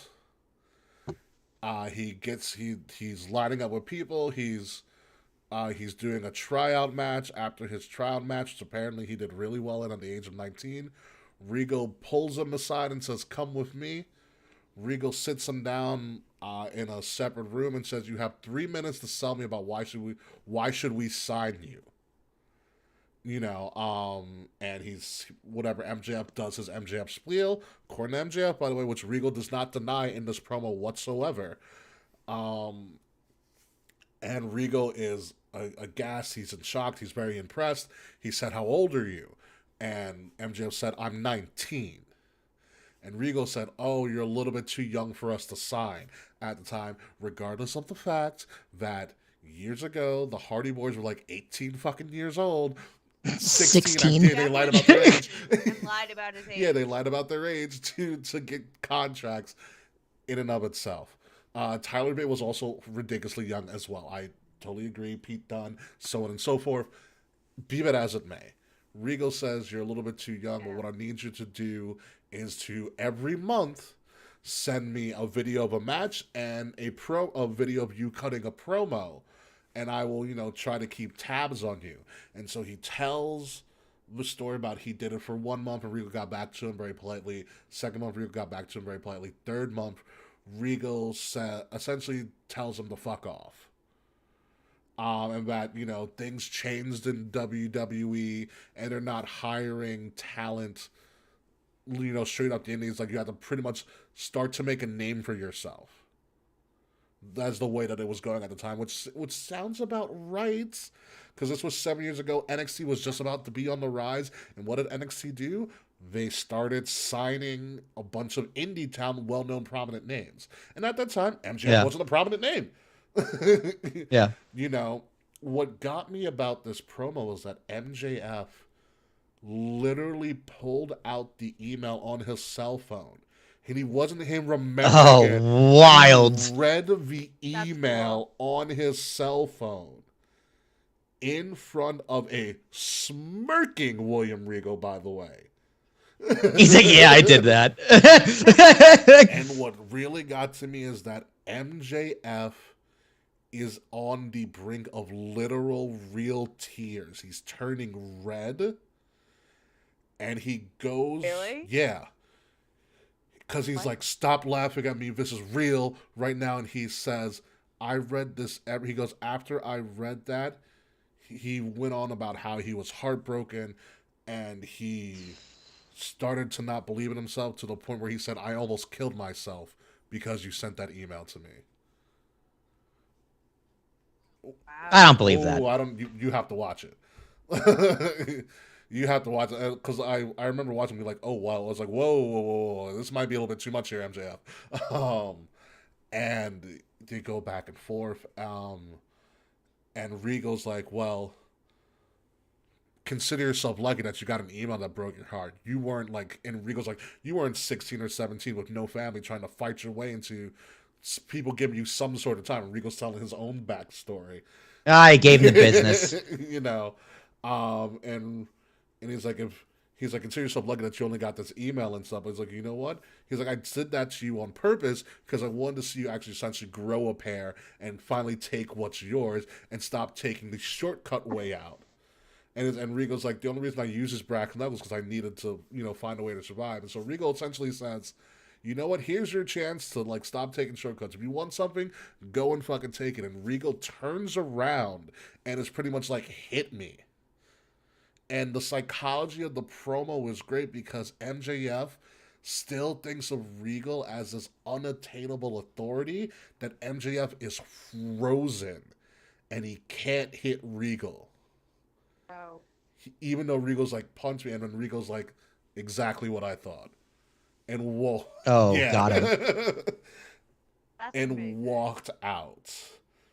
And you just see MJF totally just, he's frozen. Like it's almost like he's back to that 19-year-old kid again, and Regal just turned on him. He's like, fuck, I haven't learned anything. Exactly. It is a master class in promo and storytelling work, which leads to the end of Dynamite. Which we'll talk about what happened at the end of Dynamite, but at the end of Dynamite, after the main event, which was Mox versus Hangman for the title, MJF comes running out with the fucking poker chip that he won and a ref. Okay, and you're like, oh crap, is MJF going to fight Mox for the title right now? A bloodied up Mox, which is like, Moxley is essentially the new Cody Rhodes. After every match is going to be bloody. Yep. Well, Moxie did that anyway. Yeah. And then MJF, right before the bell rings, he walks out of the ring because he's not even in any gear. Goes out of the ring and shoves the chip in Regal's chest. And he's pretty much like, for once, I'm not going to take the shortcut anymore. He's like, Mox, I'm going to tell you when I'm coming. I'm cashing in my chip at Full Gear. Your main event of Full Gear in New Jersey is Mox versus MJF for the AEW World title. But I have to go. That is November 19th, but it's the week before Thanksgiving. Jesus. I hate the production, but I need to go. Are we losing you, K Murphy? I need to be there when MJF wins. I hope What if he not. loses? K, you know what? I'll make an attempt to go to Full Gear with you at the Rock. And you know what's great? I will be on Long Island earlier that day. Will you? Yes, I mean, because I have a bridesmaid dress fitting thing. We're Flying on Long Island. Ooh. St. James. Oh, you'll be by me, someone. You'll be north, but we'll figure it out. We'll talk about on the post show. We can actually, and I work the next day, but not until 3:00. I can do it. Yeah, we could. I can probably. You say it's the 19th, I you think said? so. Whatever the week before Thanksgiving is. But it's the week before Survivor Series. I could probably go. Yeah. Tickets shouldn't be too expensive. It's also the Rock's also a great place to get to see an event at. Although the one time I saw a wrestling event was that Backlash, event. If they want to come. Yeah, that Backlash Yeah, event. you know the one I'm talking about. I do. The one that everyone hates. Yeah, that was a bad one. But yeah, no, this is a when you get a chance, watch this whole thing. It's beautiful. This is one of the best promos I've ever seen. Speaking of which, before MJF said what the main event of Full Gear was, we had a very, very scary moment in the Moxley and Hangman Page championship bout, where the bout had to end early because Hangman Page almost died. And this is the official release from AEW Wrestling saying Hangman Adam Page was taken tonight by medical personnel to Cincinnati Trauma Center and diagnosed with a concussion. The Cincinnati Trauma Center has got a lot of famous people going for concussions. You had Tua was there. Tua Tagovailoa was there. Dude, Tua's still there. Tua Tagovailoa. And you have Hangman Adam Page within like a 3-week period. He was discharged. He was diagnosed with a concussion. Discharged but remain in AEW's concussion protocol. We're grateful for an exemplary response, blah, blah, blah, so on and so forth. So if anybody sees this, Hangman Adam Page went to take a clothesline from Moxley. And he went to exaggerate the clothesline like some wrestlers do by essentially flipping himself in the air. Well, he got hit a little bit too hard with that clothesline and was knocked unconscious midway through the air and landed on his neck. Oh. Yeah. Yeah, no bueno. Yeah. Yeah, and so they stopped the match immediately. Like, okay? What's up? He's like, okay though? Apparently, according to this, but it looked nasty. It looked real nasty. They thankfully doctors were there. They stopped it immediately. AEW's learning. They stopped it immediately. Yeah. They did a medical stoppage, which, it sucks for the end of a big match like that. AEW is like fucking cursed, dude. Yeah. It's just like they can't. Their main events, dude. It's it's WCW all over again. They can't get their main events right. What saved them though was Mox knew how to flip it on they called the match. Mox took the mic. Jon Moxley took the mic, wished Hangman Adam Page like a speedy recovery, blah, blah, blah, blah. He literally said, well, we still have more time in the show, and the Yankees didn't go to overtime, so where's MJF? That's funny. That's funny. And good audible. Yeah. Good audible. That's why they gave him 5 years, dude. Yeah, and MJF came out. They did the ending where he's like, "I'm gonna go on full gear," blah blah blah blah, and then and it saves the ending of Dynamite. That ability to turn like that, which is something that Mox learned, and he did it really well. He saved the ending. Like I said, hopefully Hangman Adam Page is going to recover, but it's a nasty bump if you ever see it. Yeah. So yeah, man, it's rough. I feel so bad for Hangman too. He's been getting such a shit end of the stick lately too. Okay. Yeah. It'll be okay. Buried by Punk, injured by Mox, and he lost his title for no reason, it turns out. Yeah. Oh man, I hope he gets better because he is a talent. Yeah, he's a generational talent for sure. Moving on to another thing that happened a couple weeks from now. WWE said, fuck it, we're going to do whole different announce teams for each show. So I don't like it. I don't like starting him. with Raw, we have Kevin Patrick, Corey Graves, your two announce teams. Byron Saxton got moved backstage. Mike Rome is still your ring announcer. And we got Kathy Kelly coming back, which is fucking amazing. That's great. Yeah. On SmackDown, we have Michael Cole. Wade Barrett moves from NXT all the way up to SmackDown. Kayla Braxton is still there. Thank God. Samantha. Oh, my boo. I love Samantha her. Irving's your ring announcer. Megan Moran, another backstage person as well. This is all, I think, temporary while Pat McAfee is doing his football stuff, which he's really, really good at. And then on NXT, you have your same ring announcer, your same Oh, dig it! Joseph and Shucky Ducky Quack Quack. It is Booker T, baby. Back announcing, which I still believe is temporary, I hope, until Pat McAfee comes back. So, Will, you have some comments on these announced teams? Dude, I don't like Kevin Patrick. Same. I don't know what it is. It's just like, I feel like he secretly has a dark and dirty secret that, remember I don't know. Like he sent dick pics to a 17-year-old or something. Like something bad. Something like bad, but not like too bad. Like he's hot. Yes. Face fuck me, Phillips, dude. Like he's got a dirty little secret. I don't know what it is, but hear me now, quote me later. And I fucking don't like Kevin Patrick. I'm wrong. It's just like, dude, I don't like his voice. Don't like him. But I love Corey Graves on Raw. SmackDown's better. I think Wade Barrett and Michael Cole is a better combo than I give them credit for. The backstage is all fine. I would have done Byron and Corey Graves as in 1-2. It would have been hilarious. Vic Joseph is great, and Booker is very hit or miss. So yeah, I do believe Booker is only here temporary. I think Booker leaves. Wade goes back to NXT, and Pat goes back to SmackDown when Pat returns. Yeah, when Pat comes back. Yeah, that's fine. I'm I'm fine with a two-man booth, honestly. Two-man booths. I don't mind a three, but two works better, but I'm fine with three. Three's okay. And the big shame with all of this is that you lost Jimmy Smith. Yeah, that's not a strike. That is a shame. You lost Jimmy Smith, which I thought he was doing a great job. I thought he was doing really good. Yeah, he was much better than the other guy. Adnan Virk. Yeah, he was awful. Which is a shame, because Adnan, like, if you listen to Adnan in baseball, he's fantastic. He just couldn't get wrestling. Yeah, dude, calling baseball is actually harder than calling wrestling. So you lost Jimmy Smith, and you also secretly lost Nigel McGuinness as well.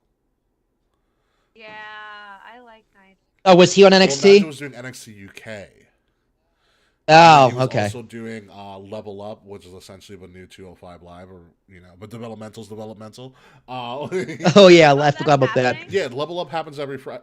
It goes on during Rampage, on Peacock only. So, but yeah, you lost Nigel McGuinness, so Nigel's not there anymore, which is a real fucking shame. But yeah, the first week I gave Kevin Patrick a chance. I was like, all right, he's not doing bad. And then something happened this week on Monday where I was like, Kevin, you need more enthusiasm. when you're making these calls. Dude, it feels like he's pretending. Like he's not calling it. It's like I don't know. It's like he's pretending to be excited. I don't think he likes wrestling. I think this is a paper. I don't know what it is with him. He's treating it like a job. Like okay, I understand that at the end of the day, the people employed by WWE and AEW, they're going to work. I understand that. But I feel to have a business, have a career both in show business as well as wrestling, you need to have a love and passion for it because it's not for everyone. You're correct. Yeah. No, you're correct. He needs to go. He's also forgettable because when they did the announcement, I'm like, who the fuck is Kevin Patrick? Then I'm like, oh, it's the little Irish guy. I don't like him. Yeah. Yeah, like I just didn't get, like, of all the announcers you had at your disposal, Kevin Patrick? Dude, Vic Joseph would have been great on Raw. He would have Well, no, his wife, his now wife, is is essentially the sideline reporter or a backstage reporter for NXT. Oh, so yeah, keep them together. Yeah, he wasn't leaving her. Trust me. Have you seen her? My lord, yeah.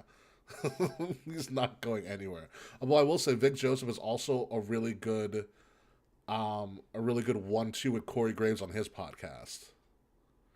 Him and Corey do the After the Bell podcast, which they had Shawn Michaels on last week, which is also a very good one. If you want to listen, like, how Shawn views NXT, it's a very very good 45-minute interview that they did with Shawn Michaels, which is pretty dope. So that's a new announce team for now. I think things are going to change, as well as a lot of things changed this past 2 weeks or so in WWE in general. So let's go through some madness really quickly, if I may. So not only did you have the NXT people come, not the NXT, the all different announcing, you also had a bunch of things like, for instance, Legado del Fantasma showed up to the main roster and they switched out Selena Vega and Alexa Lopez. I loved it. I was so Zelina and all that leather on Friday. My God, I was like, this is an act. Sapphic victory for me. It's really funny because I was like, oh, they made Zelina go blonde. I was like, wow, you really want to make her a New York Puerto Rican, don't you? Hell yeah. I'm not mad. The big question is, what the hell happened to Alexa Lopez? Like, she was fine. Yeah, but Zelina's better. I get that. So much better. Zelina's perfect. I get that. Well, you know what it is? I also had this really also thought, I was like, wow, you're just gonna make Zelina be with all the other Latino people, aren't you? Yep. Yes. It's what she's good at. When you look back at it and Zelina Vega's rise in WWE, it helped Andrade. It did. Helped Andrade a shit ton. Andrade was in the shitter in NXT before Zelina showed up. He was in suspenders and like a fedora. With the feather. But that's why I was so concerned. I miss that era of NXT. But that's why I was so concerned about. Why Zelina? Because Santos Escobar, we've said this on the show, especially when we were all watching NXT pretty heavily, he doesn't need a mic. Nope. He doesn't need a mouthpiece. He speaks great English. He's understand. He's a handsome devil, and he's super talented. Fucking dresser. Like, his suit game is amazing. So I was like, why are you putting Zelina with him? I guess notoriety, but I think they're going to be cool. So not only on top of that, It's probably to give them recognition for the folks that never watched NXT that watch SmackDown, because no one knows who the fuck they are. I popped really fucking hard. Yeah, it was really funny because I was like Hit Row, who I've been enjoying lately now that I've been able to be Hit Row, and it was like someone came and gave him pretty much like a kick to the face. I was like, who the fuck? I was like, oh, guys in luchador mats. Oh shit, it's Legado. More like Legado Go. How has no one made that joke before? The show title Legado Go. Well, Look out, guys! We gotta go. See you next week, Taquan. Oh, that's a good one. So not only did we have that, on top of a slew of returns, all these returns and things happened within the last 2 weeks of Oh, the Good Brothers, they're back. We want to get there. We have this Viking woman showing her back to everybody. Sarah Logan. Let it all out, Will. Here's boo. Sarah Logan is rumored to be returning with the Viking Raiders. Hell yeah. So yeah, she hasn't shown her face yet, but it's fucking Sarah Logan, thank God, because Triple H is going to take care of the talent he cultivated in NXT and give them all jobs, because that's blatantly. I mean, he's gonna take care of all the ones they release so they can't sue Vince for a lawsuit. So yeah, potentially Sarah Logan coming back. The Good Brothers showed up at the Barclays Center, which was unbelievable. I'm so pissed I didn't go. You're pissed. I live so close. Yo, what was AJ doing the Taker pose for? like he would have thought Finn Balor had an urn. And going, oh, yes! He was supposed to be pledging his allegiance, and then he was like, no, not those brothers. I was go, son of a bitch. Taquan, that somebody is me. I had the biggest crush on Sarah Logan for no reason. True. A chunky white girl, sign me up. You know what's crazy about the Good Brothers coming back right now? They also showed up on NXT last night. Yeah. I'm just like, I'll pay you. And they're like, all right. Like, all right, sure. Oh okay. I love Cameron Grimes.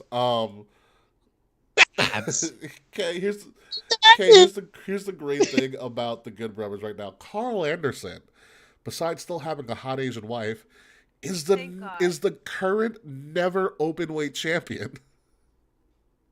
Holy shit, he is. Carl Anderson is holding an NJPW title right now. Well, here's the thing, dude. He was scheduled to defend the belt, but it's the same night as Crown Jewel. Yeah, so like, is he dropping it? I guess he's just gonna vacate it. I guess. Do we think Triple H might let him? I think Triple H might let him. He should. Well, no, he should. has to vacate because he has a match at Crown Jewel. Yeah. He can't be in Saudi and in Japan at the same time. Well, actually, if you cut off his head, which they're fond of doing, they could. Highly possible. Carl Anderson is the doctor. Yeah, right. Oh man, Paging I Dr. love Stevie. the Good Brothers coming back. I bet you AJ's so happy now. Like AJ's like, Triple H, I don't have a direction. He Don't looks worry, really happy. we're gonna bring in your brothers. AJ's like, I have purpose again. Literally though. Oh my god! All right, so you have the Good Brothers returning to a great pop at the Barclays Center because it's a Good Brother town.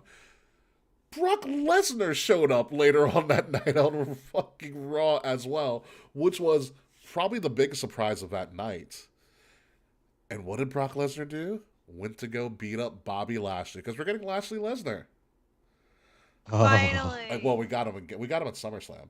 But we're getting Lashley Lesnar, and if you watched Raw this past Monday, they just did what they do best and beat the living shit out of each other. They did. They sure did. Will, did you have Brock Lesnar returning this early? No, not on my bingo card. I was like, well, Saudi's coming up. They need him. So, yeah, I should have. thought about it, too. I was like, he's going to take a break. He'll be back whenever, blah, blah, blah. What was that, Kay?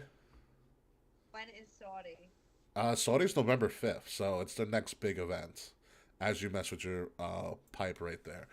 So Brock came back to Raw. Seth Rollins became the new United States champion after Brock beat the shit out of Bobby Lashley, as I predicted. And the interesting thing about Seth being the United States champion again, which he won in Barclays Center again, with help from somebody else again. The first time it was Jon Stewart beating up John Cena.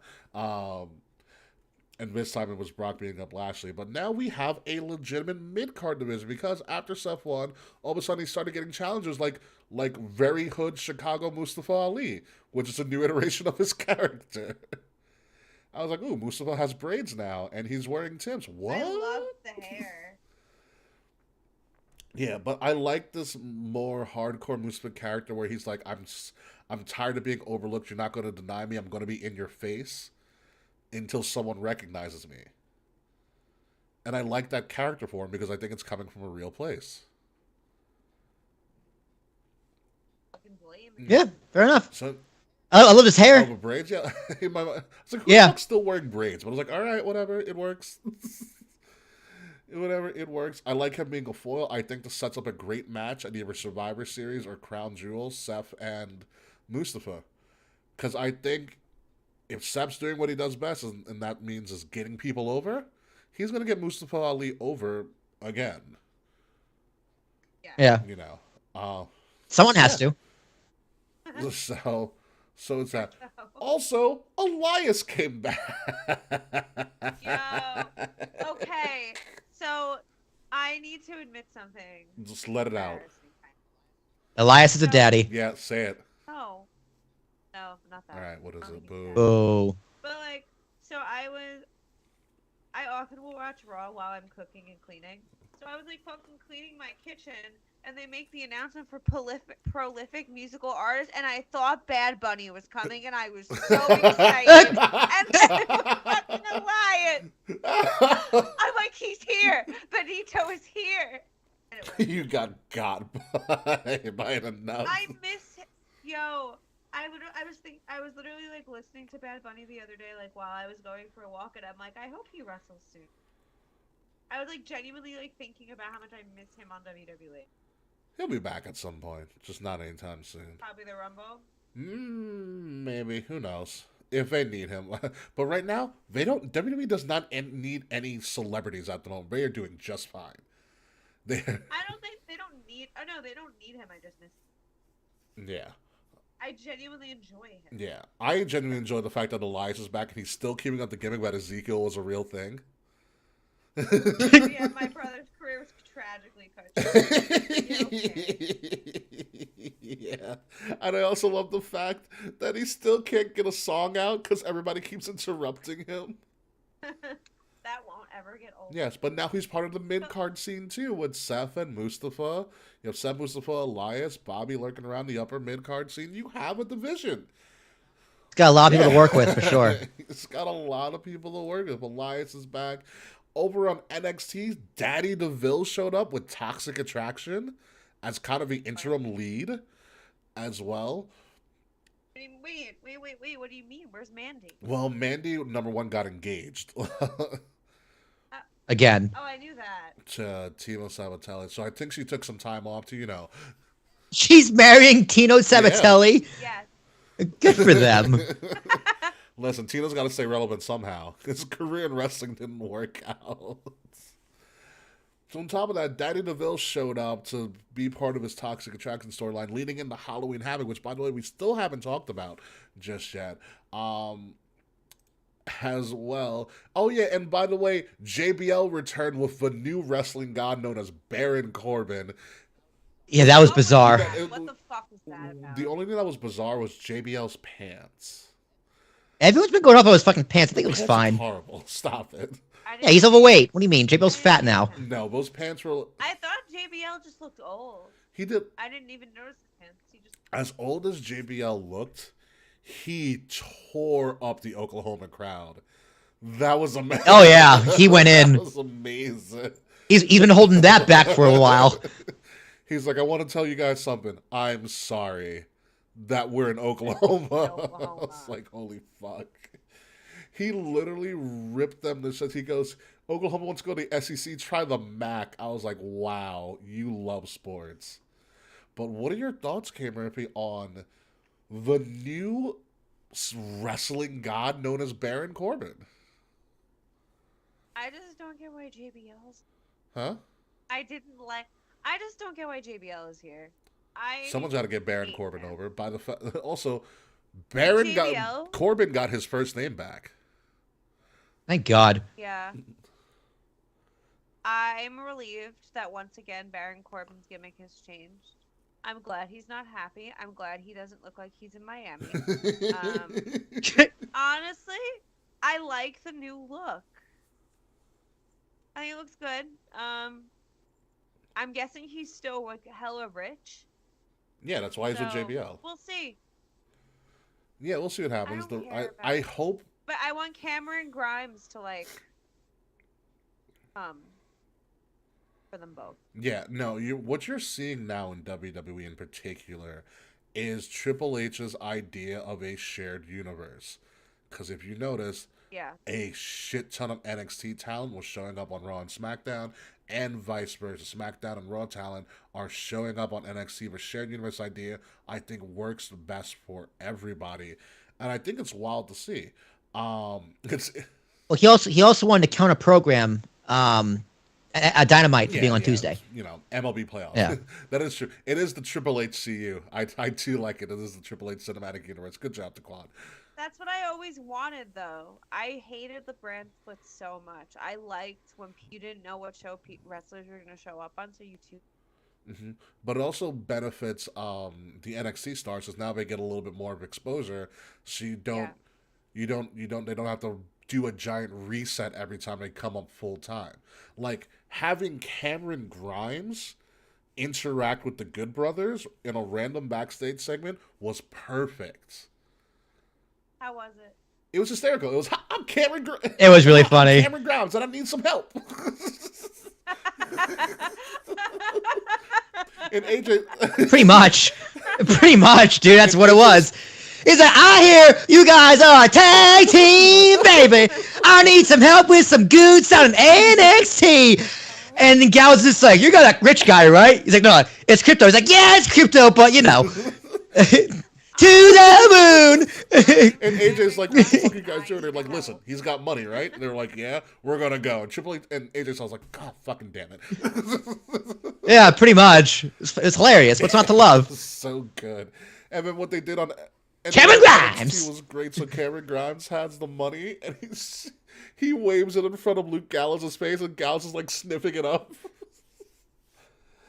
Oh, it's so good. So the Good Brothers showed up on NXT. You also had a lot of crossover with NXT. We'll talk about that in a little second. Last but not least, WWE also released, I think last week, that they're doing this new thing called Campus Rush. I don't know if you've heard about this, Will or Kay, but literally WWE is going to major colleges and recruiting college athletes to be part of their NIL and deal. This is their new way of recruiting. The schedule's on the bottom. They went to the University of Mississippi and Georgia Tech last week.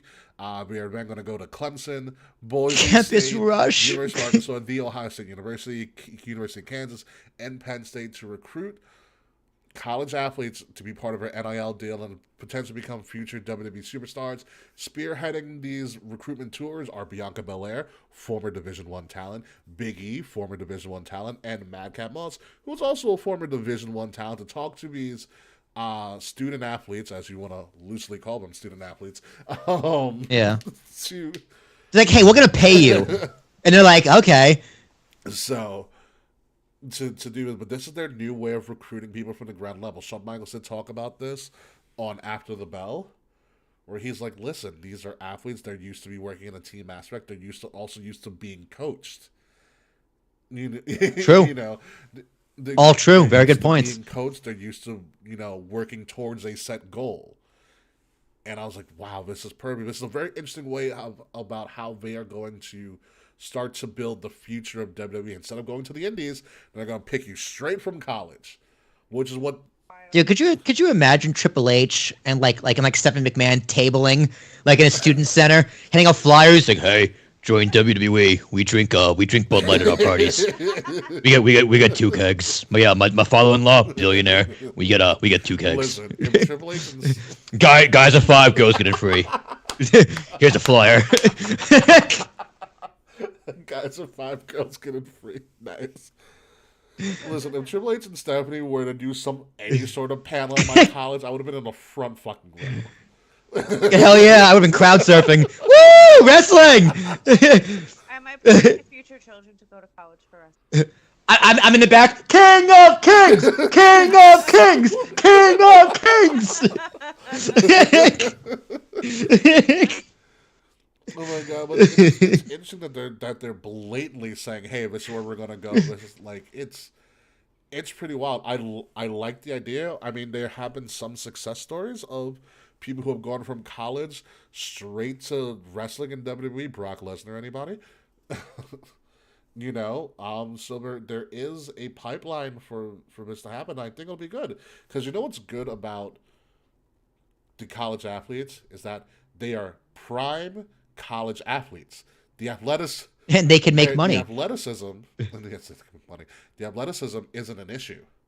Like, look at Bianca Belair. Her athleticism was an issue, but you can develop somebody's personality and character when you want to give them a gimmick. Yeah, you also got to have personality and That's true, character, but that's though. why you have this recruitment, so you can kind of weed them out.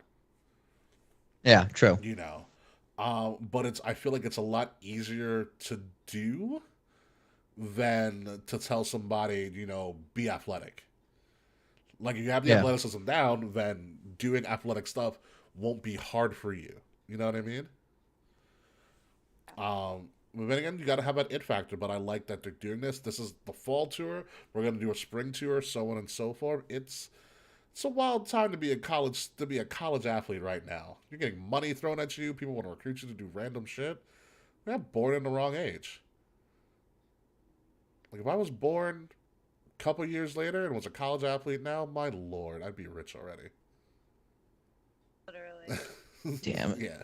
But honestly, I am not athletic, so this is not for me. It's fine, Kay. It's fine. Moving along. Also, NXT's Halloween Havoc is this weekend, which is essentially going to be what they're going to replace TakeOver with because it's on a Saturday. It is not a Wednesday special or a Tuesday special. This is an actual event with a pre-show and everything. And like we talked about, that Triple H was trying to combat and counter-promote the Title Tuesday for AEW. So you had Raquel on the show last night. You had all of Judgment Day and Daddy Rhea in a match. The Good Brothers were there. You had a surprise Shinsuke Nakamura show up. What was he doing there? Yes. So Yeah. Tony D, who was legit injured, his partner Stax fucked up a match for Tony D. And so Tony D's like, you know what? I have a surprise opponent for you to face tonight. And then it came out, it was Shinsuke, and Shinsuke beat the shit out of him. Yeah. And then you had the Kevin Owens show. And KO did the KO show for what is going to be the main event of Halloween Havoc, which is, it's also Halloween Havoc is going to be hosted by Shotzi. Surprise, surprise. Yay! Shotzi is also coming back to host Halloween Havoc, and Quincy Elliott, the Super Diva, who is your new favorite wrestler, Kamer, if you just don't know who he is yet. Yeah. Yeah, Oh, is this the big guy we were raving about a few weeks ago? Yes, this is a K Murphy wrestler, all right. Is he gay? I don't know. He's one of the letters. It's one of them. It's one of them. He's at least one or two, maybe three of the letters. And if all else fails, He might be his own letter. he's a plus. We love the Alphabet Mafia. We love it. Okay, what's great about him is that his thing is he's the Super Diva. Dude, he's like Velveteen Dream and Rikishi. I was gonna say Velveteen Dream and Mabel. Nah, okay. That's a better way of looking at it. Yeah, he does have the big jumpsuit like Mabel Velveteen did. Dream and Mabel. He rides into NXT on a moped with these big bug glasses on.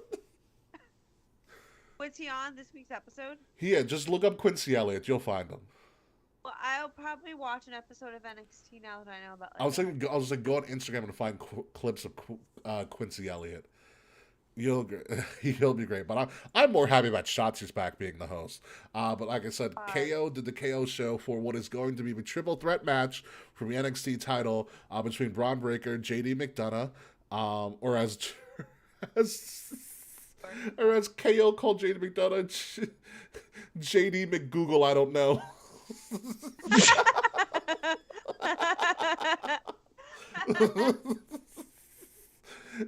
And Ilya Dragunov, which it ended just the way you thought a KO show thing would happen, with them all fighting. I don't know who's going to win. We'll do our little predictions later. I just want to run through it because we are running a little bit late.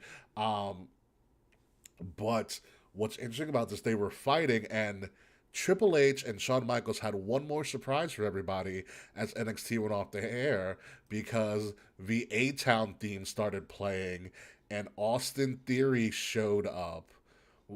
Amazing. With the Money in the Bank briefcase, hinting that it is a strong possibility that Theory could cash in on Saturday at Halloween Havoc and take the NXT title. Why would you downgrade Why would you downgrade It's like still that, a though? world title, number one. And remember, the Money in the Bank briefcase does not have to go for the world title. It can go for Yeah, I any know. title that you want. And also, do you really think that Theory was gonna beat Brock? Or No. Roman? No, not a chance. Exactly. This is kind of Exactly. his only option. Yeah, like what else is he going to do at this point? I like the idea, and I like the idea that the Money in the Bank briefcase can travel. Sure, it's a briefcase. It's made for traveling. Oh, well. Go ahead, Kay, I'm sorry. I said, but this makes NXT so much more important. Like, this elevates it so much if they use Money in the Bank to cash on. Yeah.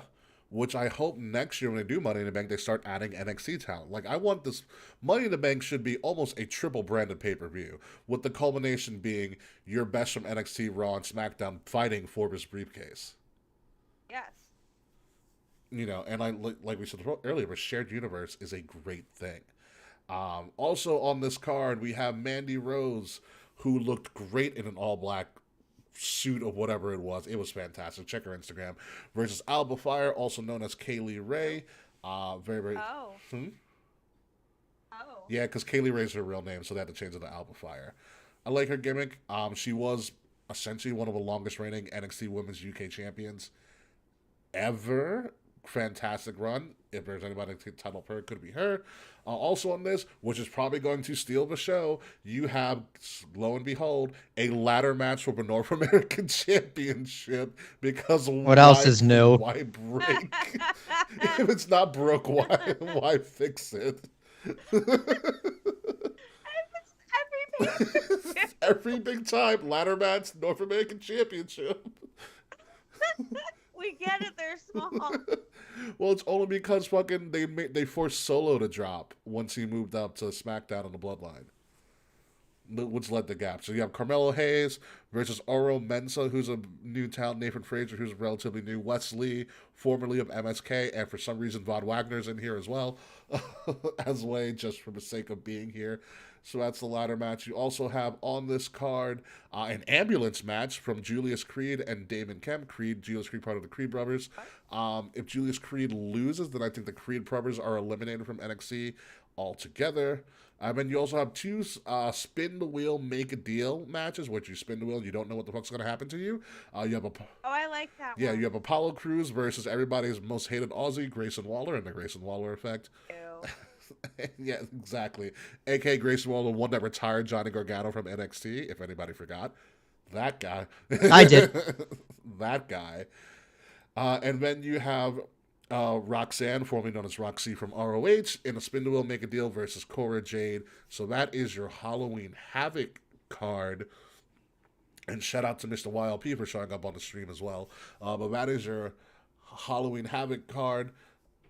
I'm interested in it. I don't know how well it's going to go, just off the top of my head. If there's a lot of shenanigans, which it might pull off, because who the fuck knows what Triple H and Shawn Michaels are going to pull off on their first major NXT event post-Vince era. I'm going to go probably with I'm going to go 7.5. Will, what do you got? I don't know, 7 sounds good. K. Murphy? 7. 7, yeah. I don't know half these people. There's a lot that could happen. It's totally up in the air. With everybody showing up on everybody's different brands, there's bound to be some chaos that could happen on the show. And as chaotic as it has been for this show, we got through everything that we did. Returns, surprises, showing up, Money in the Bank cash-ins. There's a lot of crazy shit going on in wrestling right now, and I'm happy that you're here listening to us as we share all of this news and all of our thoughts with you. But now it is time to start getting this show on the road and getting ready for the post-show and everything like that. So, Will Tarashuk, are you ready, sir? Yeah. I mean, they were booing Rey Mysterio. Who boos Rey Mysterio? That's not it. At all, sir. Did I go over too far? Yeah, I went over too far. Yeah, you did with the woos. Oh, I found it. I'm just having fun now.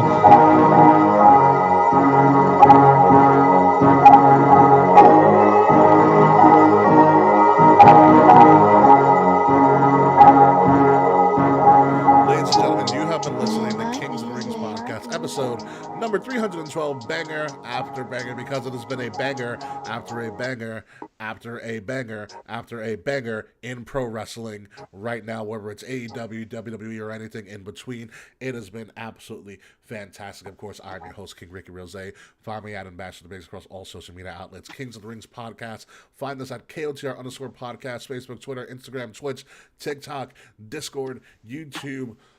We're all over the place at KOTR_podcast. Like, share, subscribe wherever you listen or follow us, because it really helps the algorithm and helps us get our products more out there to the unwashed masses known as the IWC and the wrestling community. Follow Wrestle Addict Radio, our mothership of a network, at Addict_Wrestle on Twitter, and Wrestle Addict Radio everywhere else. And if you're going to listen to us, please subscribe to Wrestle Addict Radio wherever you get all of your podcast needs. Hopefully we won't take 2 weeks off, but if the Yankees lose and or win, we might just have to. Will Terrashock. Yeah, man, it's all looking so good right now. Verlander has 8 strikeouts. He had 6 in a row, and it's 1-1 in the bottom of the 5th with one out double by the Astros. So, Talion's pitching a great game, but Verlander is a fucking ace. It's unbelievable. You can find my ace in the hole at Talking with Tarashuk Podcast, T's and Thomas, ARASHUK. A bunch of fun stuff coming from me. A lot of podcasts I do each and every single week. Yeah, I'll have more in the coming weeks. K. Murphy. Do how you do, young girl, person, friend. Not a girl, but I'm definitely a person and a friend. I also have a lot of fun stuff going on in the 2 weeks to Halloween. We are in the 13 days of Halloween home stretch. I will be watching one spooky a day for the next 2 weeks. So my Animal Crossing Island is thriving as always, and Freckles came to my rescue yesterday when I needed her most. They can come into your house uninvited to come visit you. So she showed up in my house uninvited yesterday. Better fucking knock. They do knock, and then they walk in and they're like, "Hi, bestie." It's very cute. You can find me across all social media platforms at the K Murphy, TheKae Murphy. You can check out my Teespring shop at U4 Future Designs on Instagram and U4 Designs on Teespring. We have hoodies, we have cups, we have bags. So check it out. Yeah, so check it out. Check out Armored Shop too as well if you haven't seen our ad. We have stuff. We have like 120 different varieties of merchandise on our store.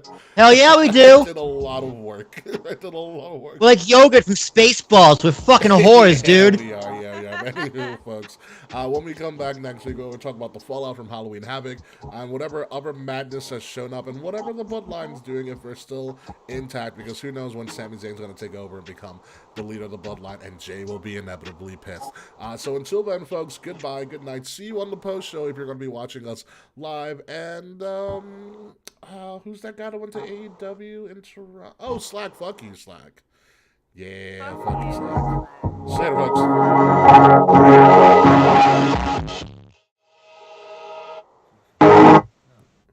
That's it. Yeah, it is. That was good timing. Yeah, right at the end of the song. Yeah, so, also, by the way, my condolences, Mr. YLP. That is a horrible news to find out. So, hopefully, if you need anything, you can always reach out to us. That does really, really suck. So. Yeah. Fentanyl's no joke. Yeah, no, trust me. I lost, when I was doing more direct care and therapy, I lost a very young client to a potential fentanyl overdose. He was 20. He was 20, I think. Yeah, that was a lot. Oh, just letting everyone know, starting this week, I have to be off of the post show right before 10 o'clock because it's American Horror Story. My time is here. Hey, Yeah, Ricky. what's good? Go back into your Skype settings and turn on that noise canceling again. I think I was getting some background noise, but it's okay. Yeah, I'll turn it back on. So when does American Horror Story start, Kay? 10 o'clock today. Oh, okay. Oh, we got a half hour. So I you gotta did. be Fuck it. prompt. It's American Horror Story, New York City. I saw. I haven't watched AHS in a long time. I need to catch up on some episodes. What was the last season you watched? Oh boy. It was. I'll tell you right now. It was the Gaga episode, the Gaga season. Which one? Hotel. Hotel? Oh, I fucking love Hotel. I don't think I finished Hotel. I don't know what happened. Hotel was very hit or miss for people, but some of these last couple seasons have been like questionable. Like last season, they did 2 themes. Ooh. Oh, because it was double feature, right? It was double feature, so it was like Red Tide, and I forgot the other one. Yeah. And then I liked they did one about like the 2016 election, like a version of it. The Purge. It was terrifying. It was genuinely terrifying. They did like this 80s slasher one. Kind of interesting. Yeah, I know to get caught up. I used to watch with a group of people like every fucking Wednesday.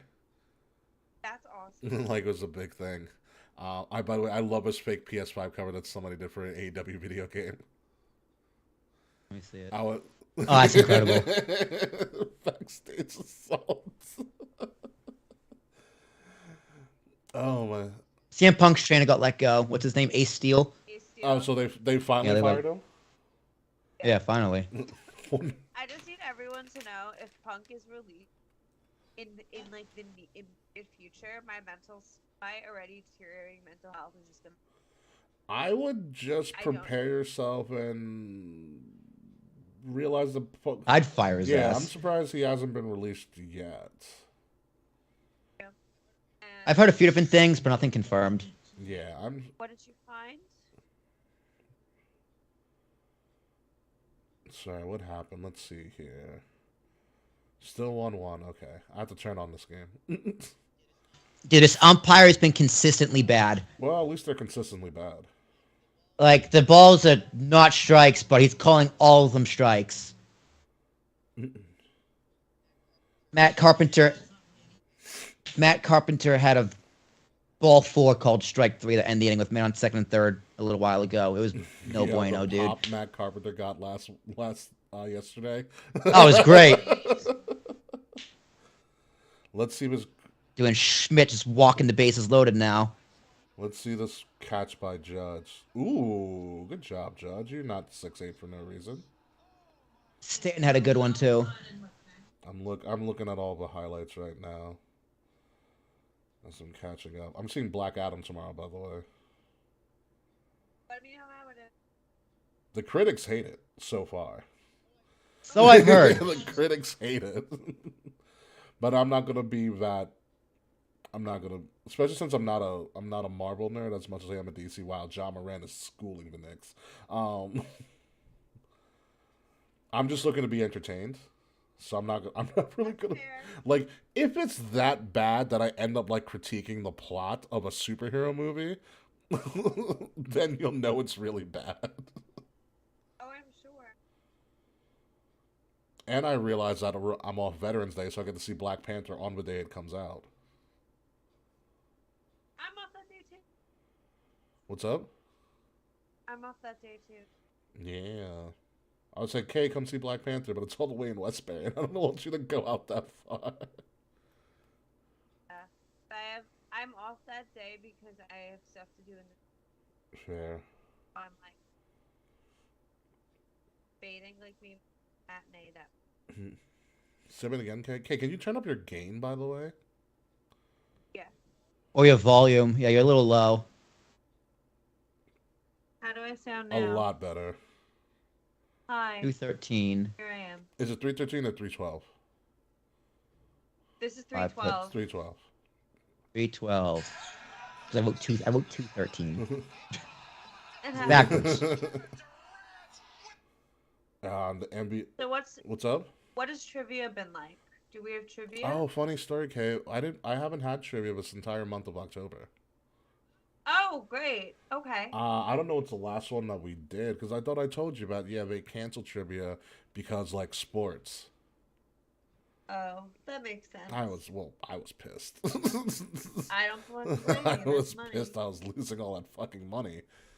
You're like, that's money in my pocket. Yeah. Literally. Double play ball! Let's fucking go! Double play ball out of the inning! Very happy. Very happy. Let's fucking go! God, Stanton's up next. Come on! Oh man. Oh, Taquan's. I love Justin Verlander, but I hate him against the Yankees. Did the Padres win tonight or not? No, Padres came back and they had put a 5-1 eighth inning or something. Did they win or did they lose? They won. The game series is Okay. split. That was. Dude, the Yankees will beat either of them. I'd rather pick the Padres, but we'll beat the Phillies. I want a potential to go to both, like the Phillies and New York games. Let's see what's going on. I also love the fact that the NBA is back now, because I have free NBA League Pass, so I can just watch shit whatever the fuck I want. Like, does everybody know how great the middle of October is for sports? It's all all of of them. them at once. You have all of them. Which sport do you want? You got all of them. Like, I hope people understand that. Like, October is when I hibernate from my social life. It's like there's Because of baseball? Sports. Yo, the Jets, the fucking and the Jets, Giants are both good. Bro. and the Eagles. It's just like, and the Cowboys, and the Bucks are bad. It's like, what is happening to football? The Bucks are bad. Yeah, no, it's Well, Giselle's a witch. Giselle's not a witch. Giselle just finally realized. Giselle practices witchcraft. She probably put a curse on Tom Brady. That's why he sucks right now. Well, she's Nah, he's 45. That's why he Tom sucks. Wait a minute. Tom Brady deserved all of that happening. Tom Brady literally retired for 45 days, said fuck those kids, and went back to football.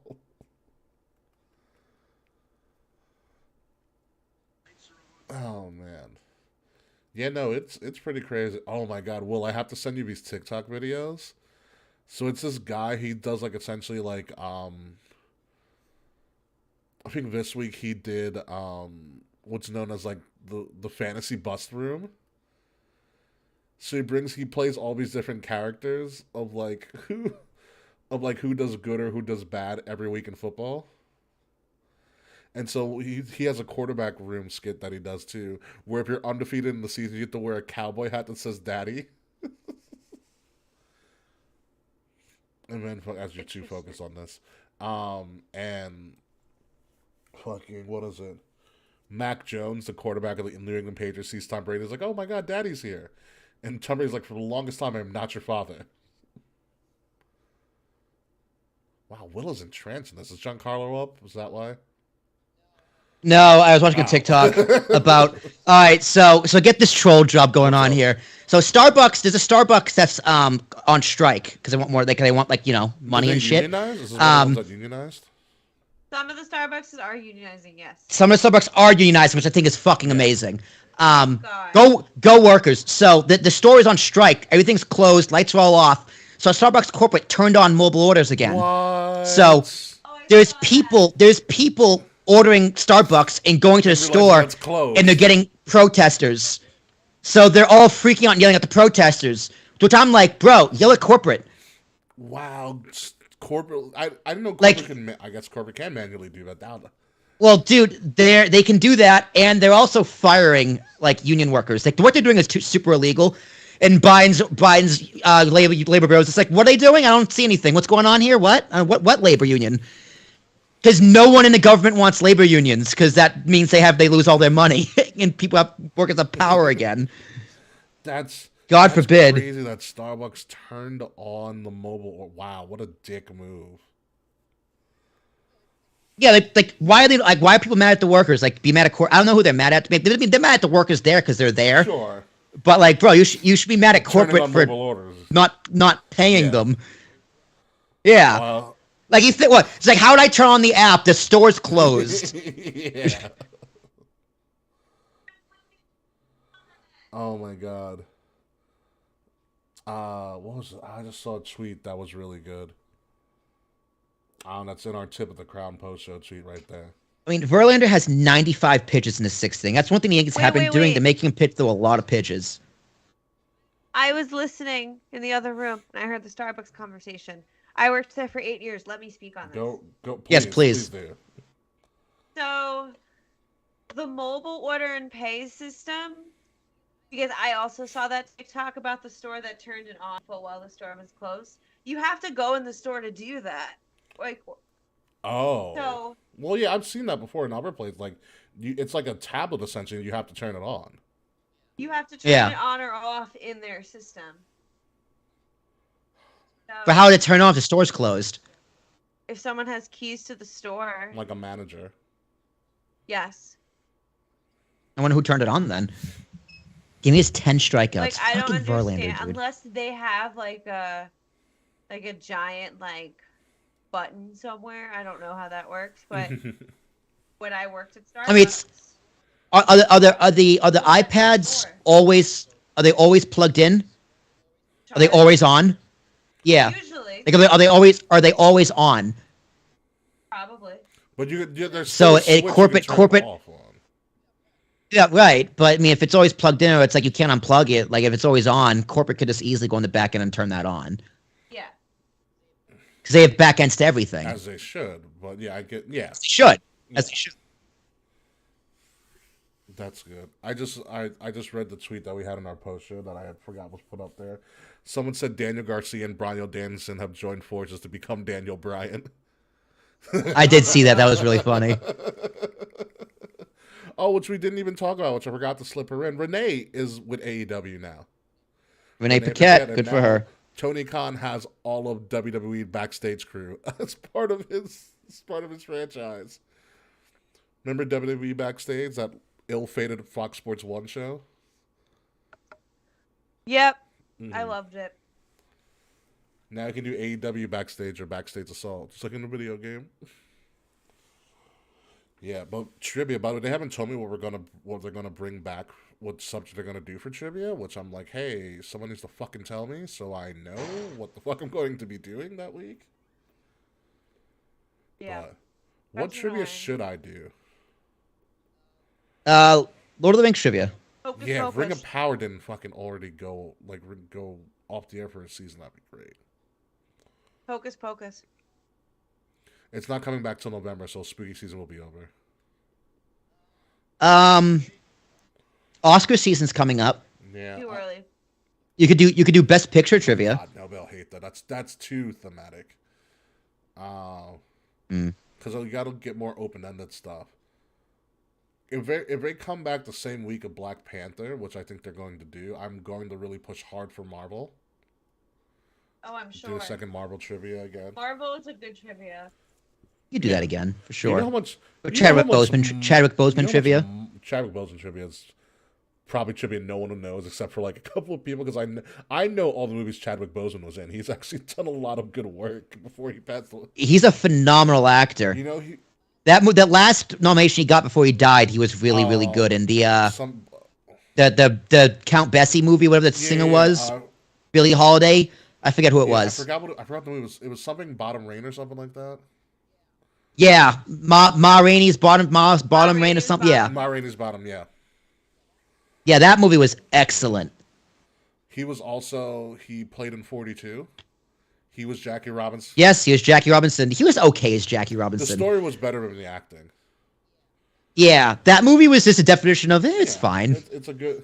Like I really wanted it to be like an Oscar movie, and like I was really pushing for it. I thought I was just like, yeah, it's an Oscar B movie.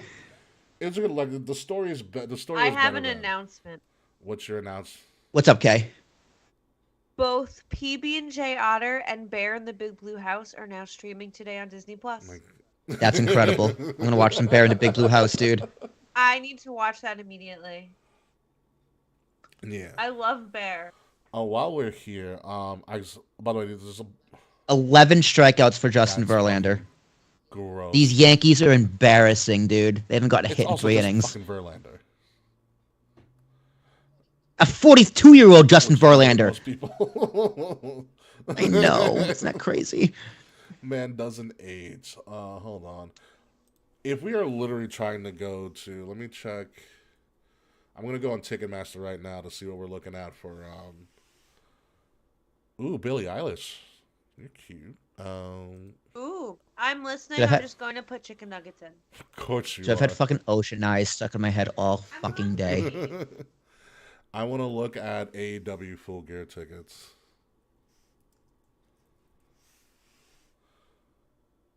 Dynamite. Oh, that's right. There's technically a 2-day ticket for Dynamite because not Dynamite because they're doing a live Rampage, and then it's Full Gear. No, who cares?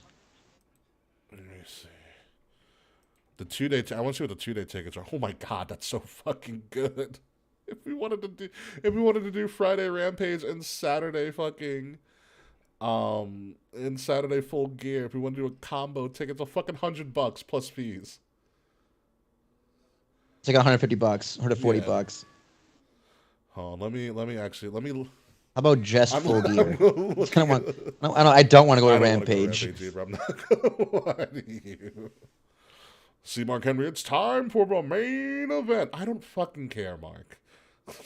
Yeah, Mark, what are you doing, bro? You left WWE for this? Fuck yeah, dude. You know how much money he gets to do How that? much money does Mark get? Does anybody know his contract? More than he's worth Okay, so I heard what for y'all that said job. What's up? from the kitchen. I heard what y'all said from the kitchen. I am not. I also don't want to go to Rampage. Yeah. And I can't go to Rampage because I am not going to New Jersey to go to Long Island to go back to New Jersey. I'm not doing it. That's true. Well, Rampage to go to New Jersey to go back to Queen. Rampage alone, Also- if we want to do good seats, like legitimate, like okay, good seats. I want to see if a loft box is available. You mean Full Gear? Full Gear, sorry.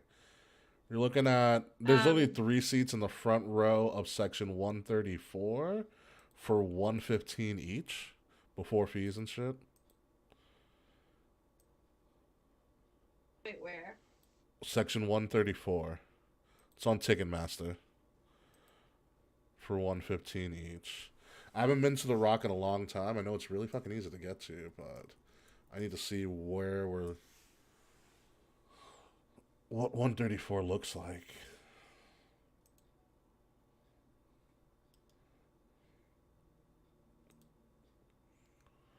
It's not bad at all, to be honest with you. God, that Mandy Rose jumpsuit. Good lord. What, Quincy? On NXT. What, Quincy? No, when Mandy Rose Oh, showed yeah, up. yeah, you saw it finally? Yeah, Gurriel hit a home run. Ah, boo. I didn't have us winning anyway, so to be completely fucking honest with you. Yeah, dude, Verlander just shoved it up their ass.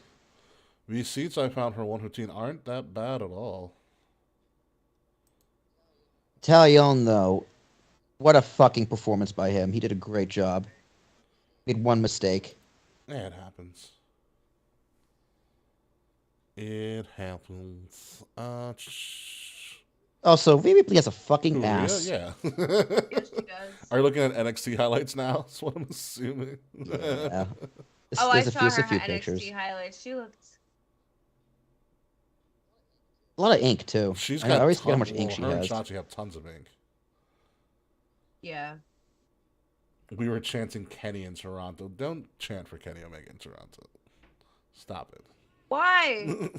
Why? No, I'm just messing with Freds. Your tickets are almost 300. You're a dozen rows up. Damn, your economy's fucked up, Freds.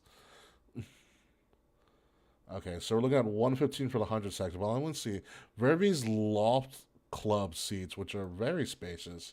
It's where I sat in before, but they're not available on Ticketmaster. But let's go to the almighty StubHub.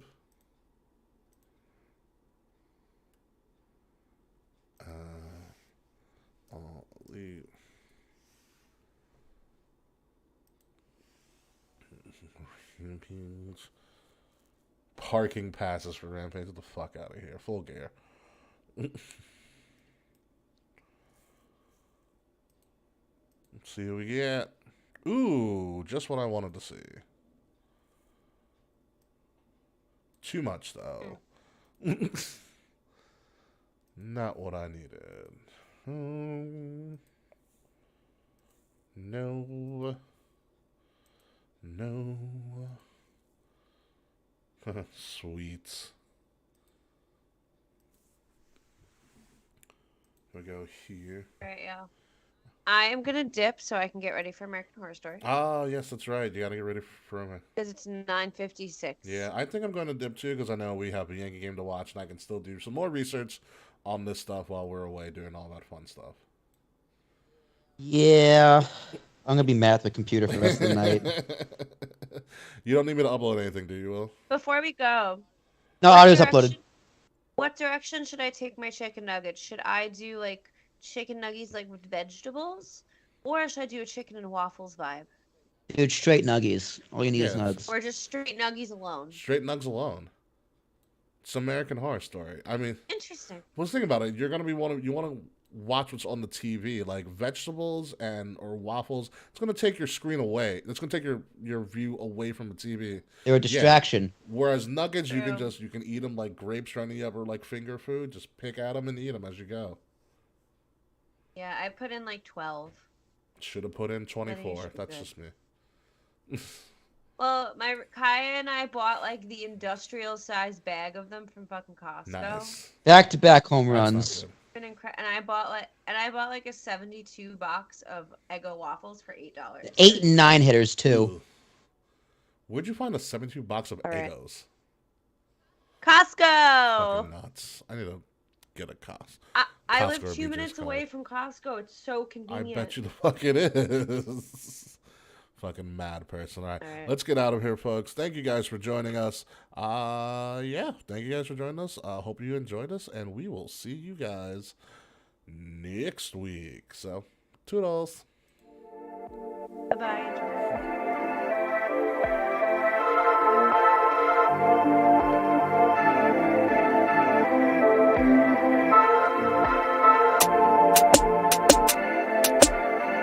Midnight music.